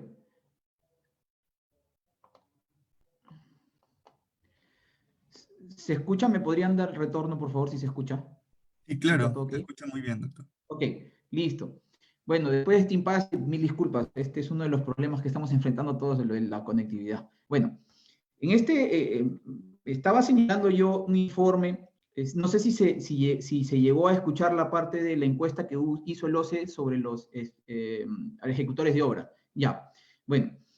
Pasé luego a las causas que habían originado controversia, que estaban relacionadas, según este informe de la Contraloría, a los expedientes técnicos mal elaborados, a la deficiente gestión por parte del Estado en el seguimiento de los contratos y a la deficiente coordinación o nula coordinación interna, que este es un problema que sucede en la mayoría de entidades del país. Este estudio recomendaba que, por lo general, las causas que generaban controversias estaban referidas a problemas en el proceso de gestión de las contrataciones públicas, identificando la necesidad de mejorar la organización interna de los órganos encargados de la contratación pública y promover una estrecha coordinación entre las unidades orgánicas involucradas en el seguimiento de la ejecución de los contratos. Y básicamente ese es el motivo de esta exposición, en realidad, porque acá estamos hablando de gestión contractual y estamos hablando de prevenir controversias. Y para entrar al fondo del asunto, yo quería también traerles las estadísticas de otro estudio, el que hizo el Centro de Análisis y Resolución de Conflictos de la Católica, acerca de cuál es el porcentaje de arbitrajes que estaban relacionados a obras públicas. Este estudio señala que el 59% de las controversias, casi el 60% de las controversias, son relacionadas a obras públicas. La Contraloría General también en el estudio que señalé anteriormente también señaló dentro de su análisis que el 52% se encontraban relacionados a obras públicas. Entonces, vamos viendo y vamos desentrañando esta madeja. Fíjense ustedes también, en este estudio de la Contraloría señalaba de que el 70% de los arbitrajes el Estado había obtenido resultados desfavorables. Hoy en día esta estadística puede haber mejorado un tanto y algunas entidades que tienen personal profesionalizado, que manejan de repente cuantías mayores contratos, una cantidad de contratos más importantes, por las cuantías que se encuentran involucradas en estos contratos, quizás hayan mejorado esta estadística, pero en realidad en todo el país la estadística todavía creo que se mantiene más que vigente. Entonces, ¿a dónde vamos llegando? El Centro de Análisis y Resolución de Conflictos de la Católica señalaba también en el estudio que hice mención que el 74.8% de las controversias en contrataciones se originaban, fíjense ustedes, por incumplimientos e ineficiencias de las propias entidades públicas. Fíjense ustedes esta data, y que solo el 25.2% de las controversias eran realmente controvertidas. Es decir, solo el 25.2% debieron llegar a una controversia o debieron llegar a un arbitraje porque había litis en ese momento. Entonces, si consideramos que el 74%, es decir, de cada 10, 7 situaciones no debieron llegar a un arbitraje, se debieron solucionar antes de, sean por incumplimientos o por ineficiencias o por falta de gestión, entonces tenemos un problema muy serio, porque acordémonos que el mayor porcentaje, casi el 60%, se tratan de controversias de obras públicas. Y entonces hay temas que se pueden solucionar antes de se propicie, se inicien. ¿Cuál es la importancia de la gestión contractual en la prevención de controversias de obras públicas? En realidad es de suma importancia, porque primero nos va a permitir gestionar de forma eficiente un contrato para que sea exitoso, cumpla al final con lo que se quiere, satisfacer una necesidad pública. Y segundo, evitar controversias que son altamente sensibles. ¿Por qué son altamente sensibles? Porque justamente hay la utilización de recursos públicos para el cumplimiento de finalidades públicas. Entonces, la gestión es importante. Pero ¿dónde se podría decirse, se origina las controversias. Hago esta pregunta. ¿Se originan solo en la ejecución del contrato? Hace poco mi esposa dio a luz. Tengo una niñita, no tiene ni 2 meses, y yo más o menos estoy todavía con el chip de la paternidad, y hago un paralelo y digo, ¿dónde se produjo la controversia? ¿Dónde se fue concebida? ¿En el momento de la ejecución del contrato? Yo creo que en el momento de la ejecución del contrato fue el parto, pero la concepción fue desde antes. ¿Y dónde se fue la concepción? ¿Dónde se incubó la controversia? Justamente en el expediente técnico. Expediente técnico que tuvo deficiencias, que tuvo algunas fallas, incompatibilidad entre lo que decía los planos, lo que decía la especificación, lo que decía el presupuesto, ausencia de partidas, etcétera, etcétera, 1000 motivos por los que puede haber. Entonces, no todas las controversias se originan en la ejecución de la obra. En la ejecución sí se van a originar algunas, pero podría decirse el corazón del asunto está en el expediente, que es desde antes. Entonces yo digo, ¿cómo se afronta una controversia?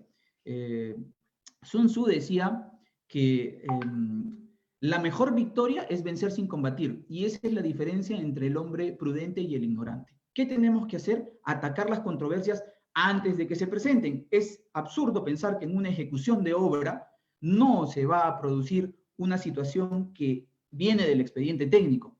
En ese sentido, lo que proponemos es de que se hagan los mayores esfuerzos, se establezcan a través de disposiciones normativas las serias responsabilidades que hay por no solo elaborar los expedientes, porque sí existen esa normativa, existen todas las responsabilidades por elaborar estos expedientes para el proyectista, para los que aprobaron el expediente también, pero esto debe ser de alguna forma ejemplificado, porque es un tema que ya viene desde hace más de 20 años, un problema que no podemos seguir arrastrándolo hasta la fecha. Entonces, ahora, también es cierto que no existe el expediente perfecto, pero por lo menos sí existe el expediente que ha sido debidamente, concienzudamente compatibilizado, y de esa manera minimizaste riesgos que podrían aparecer en la ejecución de la obra. ¿Correcto? Entonces, pero vamos a ver qué dice la ley de contrataciones, y todas sus modificaciones actualmente. Esto está en el literal 8, el literal C del numeral 8.1 del artículo 8 de la ley de contrataciones. Y dice, se encuentran encargados de los procesos de contratación pública de la entidad. Y dice, el literal C, el órgano encargado de las contrataciones, que es el órgano o unidad orgánica que realiza las actividades relativas a la gestión del abastecimiento de la entidad, incluida la gestión administrativa de los contratos. Fíjense ustedes, el órgano en control, la gestión administrativa de los contratos. Vámonos al reglamento. ¿Qué dice el reglamento? El reglamento, y con todas sus modificaciones, el que está vigente a la fecha, en el 5.2 del artículo 5, dice, el órgano encargado tiene como función la gestión administrativa del contrato, que involucra el trámite de perfeccionamiento, la aplicación de penalidades, el procedimiento de pago en lo que corresponda, entre otras actividades de índole administrativo. Fíjense que no enfoca desde el punto de vista realmente de gestión, porque acá todo lo estás viendo trámite de perfeccionamiento, aplicación, ya luego más adelante les voy a explicar qué cosa es gestionar. Y finalmente dice, la supervisión de la ejecución del contrato compete al área usuaria. Ahí ya vemos que le pasó la pelota al área usuaria o al órgano encargado al que se le haya asignado tal función. ¿Qué cosa normalmente hacen las áreas usuarias de las entidades públicas? Confían mucho en la supervisión de la obra, en que es este tercero contratado para que ejecute esta supervisión. Sin embargo, las supervisiones de obra muchas veces son supervisiones técnicas, no son supervisiones de gestión. Y eso es lo que se tiene que reforzar de alguna forma con las personas que trabajan dentro de las entidades públicas, reforzar eso y realmente asumir una función de gestor, una función gestora. ¿Correcto? Esta curva que les he traído es una curva del costo de la influencia en la solución de controversias. Esta curva está ustedes la pueden conseguir. Está en el libro Construction Dispute Resolution Formbook. Esto fue publicado por James P. Gordon, y esto ha sido citado en muchas exposiciones y también en una tesis que existe, la hizo quien fue mi profesor en algún momento, quien fueran mis profesores, tanto Jaime Gray como Gustavo Paredes, citan esta curva del costo. Y fíjense ustedes lo que dice esta curva. Es siempre, a mayor tiempo en la solución de la disputa, mayor costo, y siempre va a ser más económico más eficiente solucionar una controversia desde su concepción, desde el diseño, que es lo que les estoy señalando inicialmente. Tenemos que evitar las disputas antes que ocurran. Entonces, tenemos que atacar la concepción, el diseño, porque cuando esta curva se interpola y llega a una etapa de construcción, ya lo único que hace es incrementar los costos que va a significar solucionar esa controversia. Entonces, a mayor tiempo, en la solución de la disputa, mayor costo. Con lo cual, también aprovecho en comentar un poco lo de la JRD que comentaba la ingeniera Rivarola. Es un mecanismo formidable porque es la forma como se solucionan las controversias a nivel internacional, pero no solo eso, sino que nuestra ley que es, de contrataciones la ha dotado a la JRD de una, podría decirse, de una facultad de prevenir las controversias, ejerce una función de prevención de controversias. Y ahí es donde está el corazón de la JRD, su verdadero valor. La gestión que hace la JRD es fundamental y en eso mucho participan las habilidades blandas que comentaba la ingeniera Rivarola. Quizás si nos da tiempo pueda compartirles a ustedes cómo se gestiona desde el punto de vista de una JRD, cuál es la gestión que realiza una JRD, para que ustedes lo vean en un cuadro donde se simplifica o se detalla con suma claridad cómo opera la JRD. Es una operación ex ante, no ex post, es antes de que sucedan los temas. Es una intervención en tiempo real, y bueno, y etcétera. Pero sigamos adelante con este tema que es tan bonito y tan apasionante y que los he querido compartir a ustedes el día de hoy. Hay un paradigma, y ya yéndonos al momento de la ejecución del contrato, hay un paradigma que, bueno, ya se otorgó la buena pro, se firmó el contrato, y bueno, ya ahí está, el contrato se ejecutará solo, qué sé yo. Y hay que romper ese paradigma, porque es allí donde realmente hay que hacer gestión para que el contrato cumpla con sus finalidades, para satisfacer las necesidades públicas, hay que hacer eso. Entonces, no es de que ya firmamos el contrato y ahí dejamos el asunto, no es así. ¿Qué es la gestión de un contrato? La gestión de un contrato es buscar administrar de forma eficiente los acuerdos contractuales, el contrato, a fin de que este contrato tenga un desarrollo exitoso. Algunas pautas para la gestión de contrato.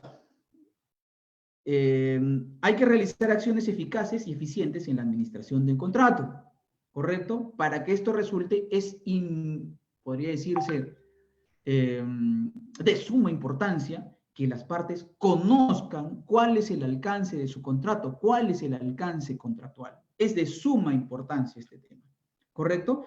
Hay que aprovechar las alertas tempranas también y la gestión de riesgos. La ley de contrataciones te permite aprovechar ese tema. ¿Cómo? Dirán, doctor, ¿cómo puedo aprovechar? ¿Cómo lo puedo hacer de forma colaborativa? Pero es muy sencillo. Miren, en los contratos colaborativos existen lo que son las alertas tempranas. En la ley de contrataciones, a través de las funciones del inspector o supervisor, se establece que él es el responsable de velar directa y permanentemente de la correcta ejecución técnica, económica, administrativa de la obra y del cumplimiento del contrato. Y miren ustedes, además de la debida y oportuna administración de riesgos durante todo el plazo de la obra. Yo les pregunto, ¿acaso no puede, en cumplimiento de la administración, de la debida y oportuna administración de riesgos, gestionarlo a través de las anotaciones que vaya a hacer en el cuaderno de obra? ¿No se pueden hacer de forma más eficiente así? ¿No se pueden gestionar los riesgos? En la realidad, ¿se están gestionando los riesgos? Esa es una pregunta que dejo al panel. En realidad, ¿se están gestionando los riesgos? ¿Hay un análisis de riesgo que se hace en la ley de contrataciones? Sí, está incorporado, es parte del expediente, pero en la realidad, cuando llegamos a la ejecución, ¿se gestionan esos riesgos? ¿O simplemente se trabajan de una forma distinta? Bueno, lo dejo allí para tocarlo en el debate. ¿Cómo se gestiona un contrato? En realidad, les he traído algunas pautas que nos va a permitir la gestión del contrato, que son, primero, nos va a permitir planificar la ejecución del contrato, ¿correcto? Nos va a permitir identificar los riesgos. Cuando gestionamos un contrato, vamos a poder identificar riesgos y establecer estrategias de mitigación. Vamos a poder fomentar la coordinación efectiva entre las áreas intervinientes. lo que justo decían las recomendaciones o el análisis del estudio de la Contraloría, no hay coordinación interna entre las áreas intervinientes, y esto se maximiza cuando llega el procurador, cuando hay una controversia y llega el procurador y pide documentación para que le den la documentación al pobre procurador. Es un mundo, y el procurador de repente está atado de manos y no puede ejercer una buena defensa. Entonces, justamente la gestión de un contrato, fomenta la coordinación efectiva de las áreas intervinientes. Asimismo, facilita el cumplimiento de las estipulaciones contractuales, ¿no? Con el manejo de documentos, con la atención de comunicaciones. Ya no habrán situaciones como, por ejemplo, ampliaciones de plazo que no se hayan, por falta de pronunciamiento, que hayan quedado aprobadas por falta de pronunciamiento, porque van a haber personas que van a estar encargadas de realizar. Y como ya hemos visto en la ley y reglamento de contrataciones, esto corresponde al área usuaria y corresponde a los órganos encargados de las contrataciones, al área logística. No es la labor de gestión del contrato es una labor multidisciplinaria, donde intervienen varios actores. En ese sentido, pues, esta conjunción de varios actores va a permitir atender o atacar la ejecución del contrato de mejor manera. Va a permitir tener un registro documentado de lo que sucede en obra. Ese registro tiene que ser un registro contemporáneo. ¿Qué quiere decir contemporáneo? Es en el momento que suceden las cosas. Tiene que haber registros para que en algún momento, pues, se puedan tomar decisiones o se puedan hacer valer posiciones también en la eventualidad de que surja una controversia. Esto va a permitir un seguimiento y control efectuarse de forma correcta, y con todas estas herramientas, con todas estas situaciones que va a propiciar la gestión de un contrato, tú vas a poder tomar una mejor decisión a nivel estratégico de qué es lo que tienes que hacer cuando se presenta determinada situación, sea en la aprobación de adicionales, sea en la aprobación de deficiencias del expediente, sea en situación de trabajar las ampliaciones excepcionales de plazo, como lo estaba comentando el doctor Roberto Benavides, etcétera, etcétera. Muchas situaciones y múltiples que pueden presentar. La idea acá es apuntar hacia el logro de objetivos, hacia la satisfacción de necesidades públicas. Esa es la idea. Es labor de todos, no es de una sola persona, es un equipo multidisciplinario. La peor forma de gestionar un contrato es dejar que el contrato se ejecute solo.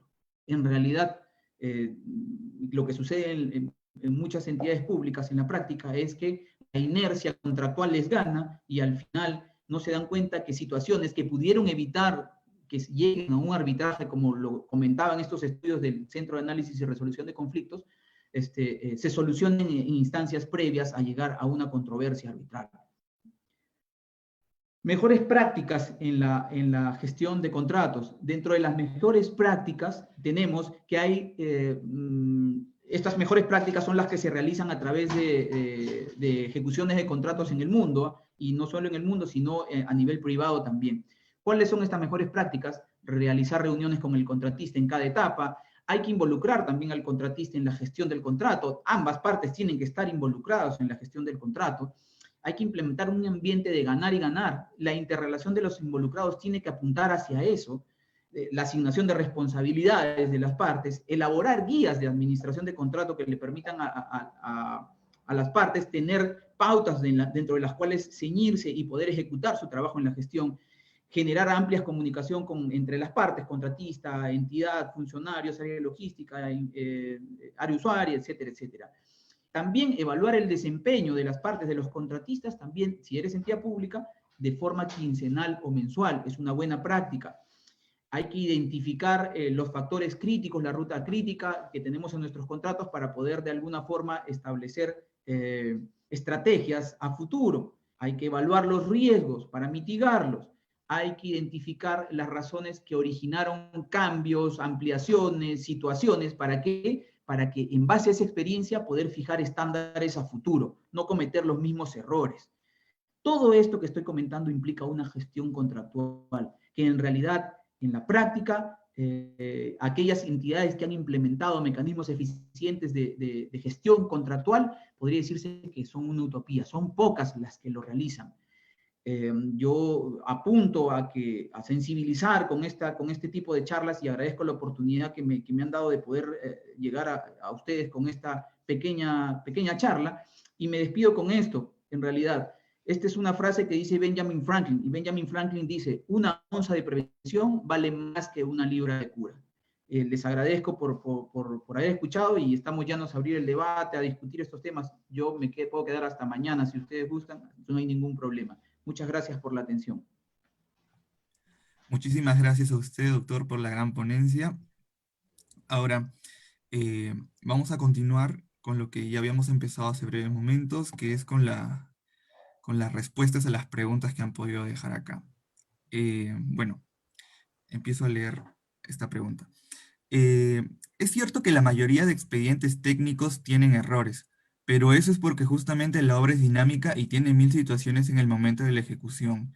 ¿No será que también influye en los mayores gastos la rigidez de la ley de contrataciones para otorgar adicionales y ampliaciones de plazo? Los funcionarios públicos tienen mucho temor de aprobar estos procedimientos y se generan demasiadas controversias. En ese sentido, le cedo la palabra a quien desea responder. A ver, yo quería hablar porque conversé con la doctora justo en el interín, perdón, con la ingeniera, sobre el tema de los expedientes, y el ingeniero, quiero recordar nomás, dijo algo bien importante, no se les da el presupuesto adecuado para los expedientes. Como también dijo que no hay expediente perfecto, eso lo sabemos, pero se minimiza el tema de llegar a tener contingencias al momento de compatibilizar especialidades o ver algún tema al respecto. Eso, si se le da la plata necesaria, creo yo, minimizaría mucho y no tendría que llegar hasta los adicionales. No sé ustedes qué opinan. Sí, ingeniera Rivarola, si quisiera opinar, pero yo quisiera, con relación a ese tema, un punto. En realidad, a nivel internacional, lo que se paga por la ingeniería o por el costo expediente son montos que oscilan entre el 8, 9, 10% del costo de la ingeniería a nivel del mundo. En el Perú, ¿en cuánto estamos? En el Perú no llega, a las justas estamos en el 1, no llegamos ni al 2%. Entonces, con esa situación, ¿qué clase de ingeniería está contratando el Estado peruano? ¿Será la mmejor ingeniería o será la ingeniería más barata y los estudios no serán los más precisos? En relación a eso también, y atendiendo la pregunta, en realidad las obras cuestan lo que tienen que costar. Si es que el expediente estuvo malo y se genera un adicional o se genera una ampliación de plazo por la falta de solución de una consulta, por un tema del expediente, etcétera, etcétera, y eso ocasiona que la obra se extienda y hay un adicional, ese adicional tuvo que estar en la obra desde el inicio. O sea, al final la obra va a costar lo que tuvo que costar. Y si hay que aprobarlo, hay que aprobarlo. No hay otra, no hay de otra. O sea, no podemos complicarnos en eso. No hay que tenerle miedo. O sea, yo veo que hay mucho temor y suceden muchas arbitrariedades. Veo que hay mucho temor de funcionarios. Veo que inclusive hasta para la aprobación de una ampliación de plazo que corresponde, que es válidamente, no se quiere reconocer los gastos generales, se les obliga a renunciar a los gastos generales, como inclusive en algunos casos los obligan a renunciar antes de que se les otorgue el derecho. Ya lo se ha señalado que la renuncia tiene que ser posterior. Se les obliga a hacer eso, si no, no te doy, ¿ah? Y entonces así no podemos estar, no podemos tener miedo. Las normas están, y no es que la obra te vayan a imputar una responsabilidad. La obra va a costar lo que debió costar. Si tuvo una ausencia del expediente, al final se aprobará ese adicional y se sacará. No hay por qué preocuparse. Ingeniera, sí. Discúlpeme. Doctor, me parece correcto lo que usted menciona, pero hay que ponerse en la cabeza de todos los que participan en este detalle. Y yo le comento, porque anteriormente, hace muchos años, yo soy mayor que todos ustedes, se aprobaba adicionales y se aprobaba ampliaciones, pero luego surgió la Contraloría. Surgió la Contraloría que venía observando lo actuado y comenzaron los procesos administrativos. Actualmente conozco de personas que ya dejaron la entidad donde trabajaron, puede pasar 10 años, y siguen con procesos.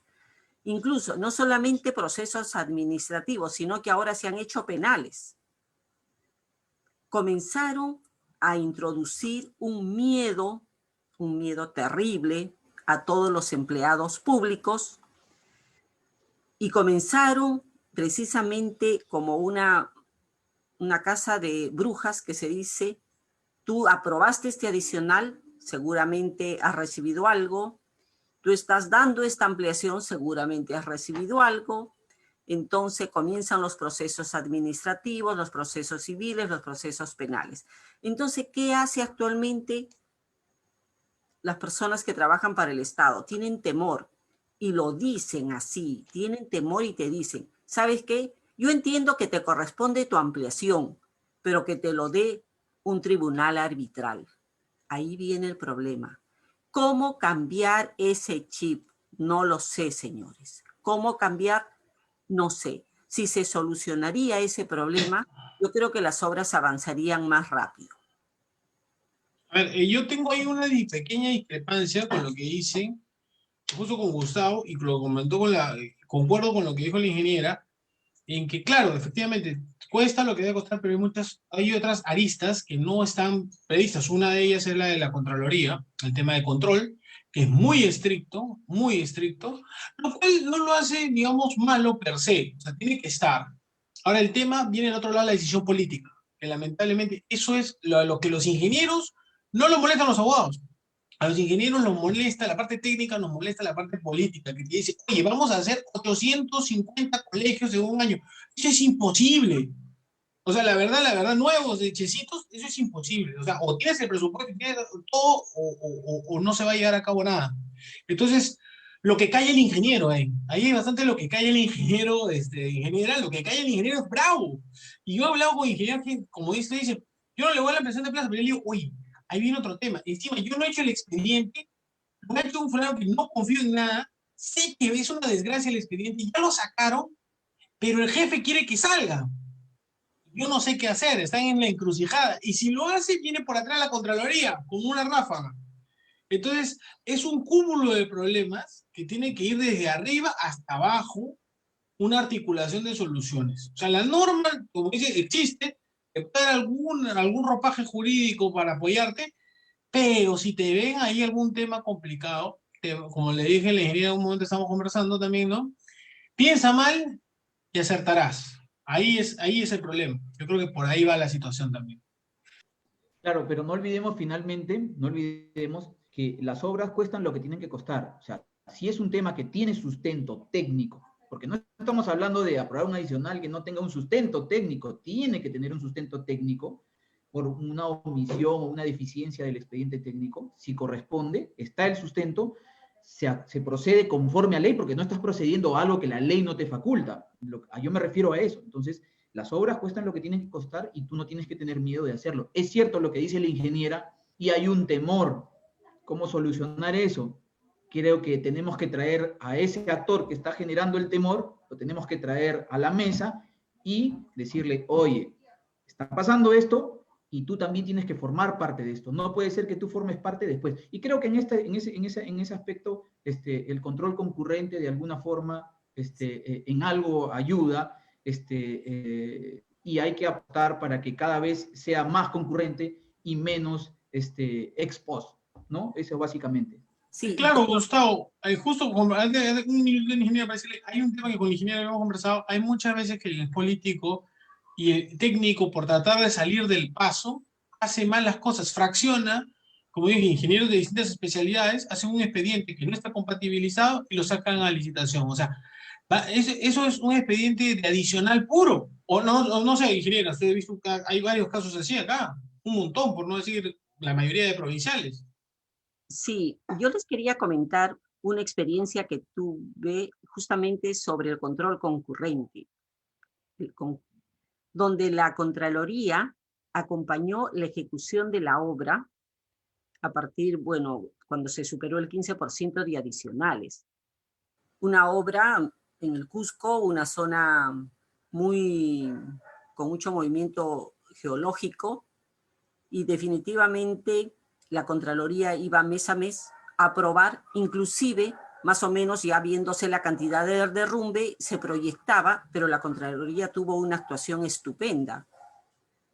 Y el contratista en ningún momento se detuvo, seguía trabajando porque la Contraloría iba mes a mes y nos aprobaba los adicionales. Fíjense, ¿no? Que un excelente trabajo de la Contraloría y el contratista y la supervisión en la cual yo estaba trabajando, pero se trabajó muy bien. Eso es lo que falta, eso es lo que falta en todas las obras. No hay que tener miedo porque definitivamente hay obras que no se puede a veces predecir lo que uno va a encontrar cuando va a ejecutar, ¿no? Sobre todo las obras de infraestructura, canales y riegos. ¿No? A veces, por ejemplo, en las remodelaciones, una cosa terrible, las remodelaciones. Uno no sabe lo que se va a encontrar, pero por eso es bueno que se trabaje todos armoniosamente. Me agradó mucho, la verdad que me sorprendió cómo funcionó la Contraloría en este caso. Llegamos al 50% de adicionales, desgraciadamente era terrible, es una zona muy, muy peligrosa. La supervisión tuvo que salir porque solo hasta cierto nivel se acepta adicionales. No sé si el contratista continuó o qué decidieron, pero se trabajó muy bien, ¿no? Es una experiencia para mí bastante gratificante con la Contraloría. Ya, hay otra pregunta más, a ver, Sebastián. Lánzala nomás, no hay ningún problema. Sí. Bueno, sí hay dos preguntas que son directamente para la doctora Rivariola. Bueno, la primera dice, eh, ahora que cada vez ganan terreno los contratos colaborativos y todas las características que ellos implican, ¿cómo cambiar el chip de los supervisores? Bueno, ¿no? Que si bien son, dicen, ¿no? Ojos y oídos de la entidad o mandante, mm, puede continuar. Ya. Bueno, sí, en realidad hay que cambiar el chip de todos los actores. Hay que entender que cuando uno firma un contrato, el chip de la entidad es yo quiero mi obra en un plazo y con el menor costo posible. El del contratista definitivamente es yo te ejecuto la obra, pero voy a tratar de obtener una ganancia. El supervisor tiene que ser como un mediador entre los dos, pero realmente no puede ponerse ni ver al contratista como un enemigo, denegándole todo. ¿Por qué? Porque la entidad le obliga. Ese no es un buen chip. Por eso es importante la ética profesional de los actores. A mí no me van a venir a imponer algo con el cual yo no estoy de acuerdo. Si yo sé que le corresponde una ampliación de plazo, yo voy a dársela. La entidad verá si se la deniega. Pero si yo, mis criterios profesionales está sustentada adecuadamente, se las voy a otorgar. No porque me obliguen o porque a mí me ha contratado la entidad, yo voy a cambiar mi versión. Pero claro, primero tengo que analizar correctamente lo que me está solicitando el contratista. Me tiene que sustentar fehacientemente lo que me está solicitando para poder otorgarle una ampliación. Tengo que analizar cómo debe ser. Por eso yo considero que todos tenemos que cambiar el chip. Tanto los señores de la entidad como contratista, porque definitivamente, y se lo contaba al doctor Benavides, hay muchos contratistas que solamente quieren ganar y no les importa cómo. En su staff tenía 7 abogados y 3 ingenieros, porque sabía que se iba a ir en todas sus obras a controversia y ganaba en arbitrajes. Tampoco es así, ¿no? Tiene que haber mucha honestidad de todos nosotros. Muchas gracias, doctora, por la respuesta. En ese sentido, también hay otra pregunta que está dirigida para usted, pero igual cualquiera de los ponentes puede complementar y con esta ya estaríamos terminando. Preguntan sobre cuáles son los primeros pasos, de acuerdo a su experiencia, cuáles son los primeros pasos para establecer el diálogo entre el contratista y y supervisión.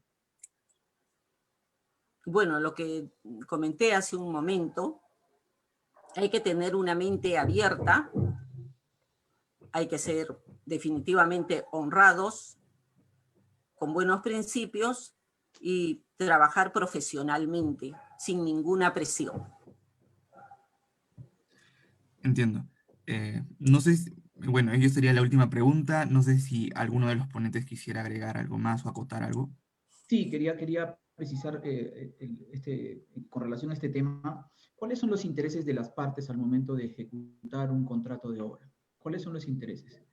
Desde el punto de vista del propietario, siempre el propietario va a querer bueno, bonito y barato.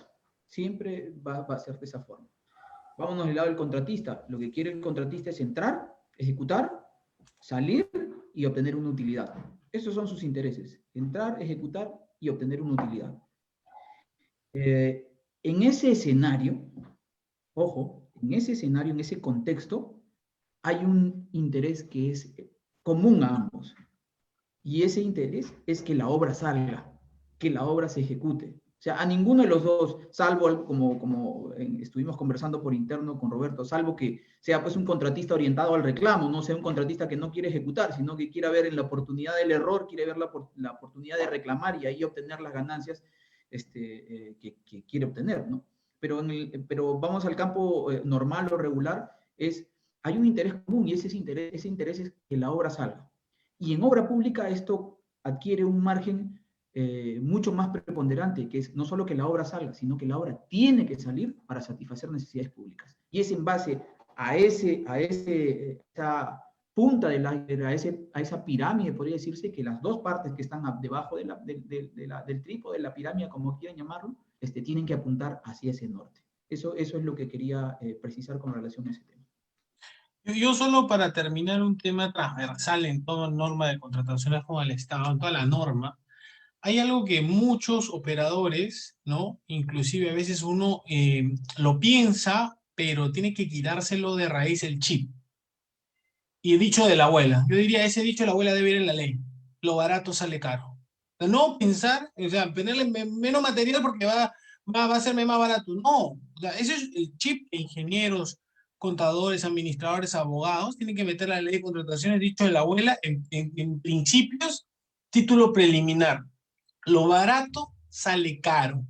Eso digamos, va a mejorar un montón la percepción de los operadores y el manejo, para mí, de cómo sería la misma gestión contractual.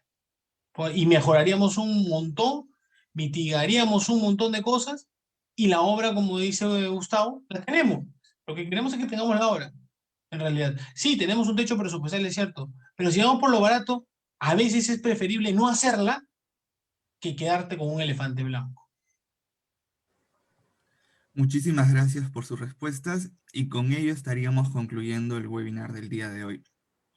Nada más que agradecer a los ponentes por haber participado. A nombre de IUS 360, el portal de actualidad jurídica IUSET Veritas, estamos muy agradecidos con ustedes y esperamos realmente contar con su apoyo para una próxima oportunidad.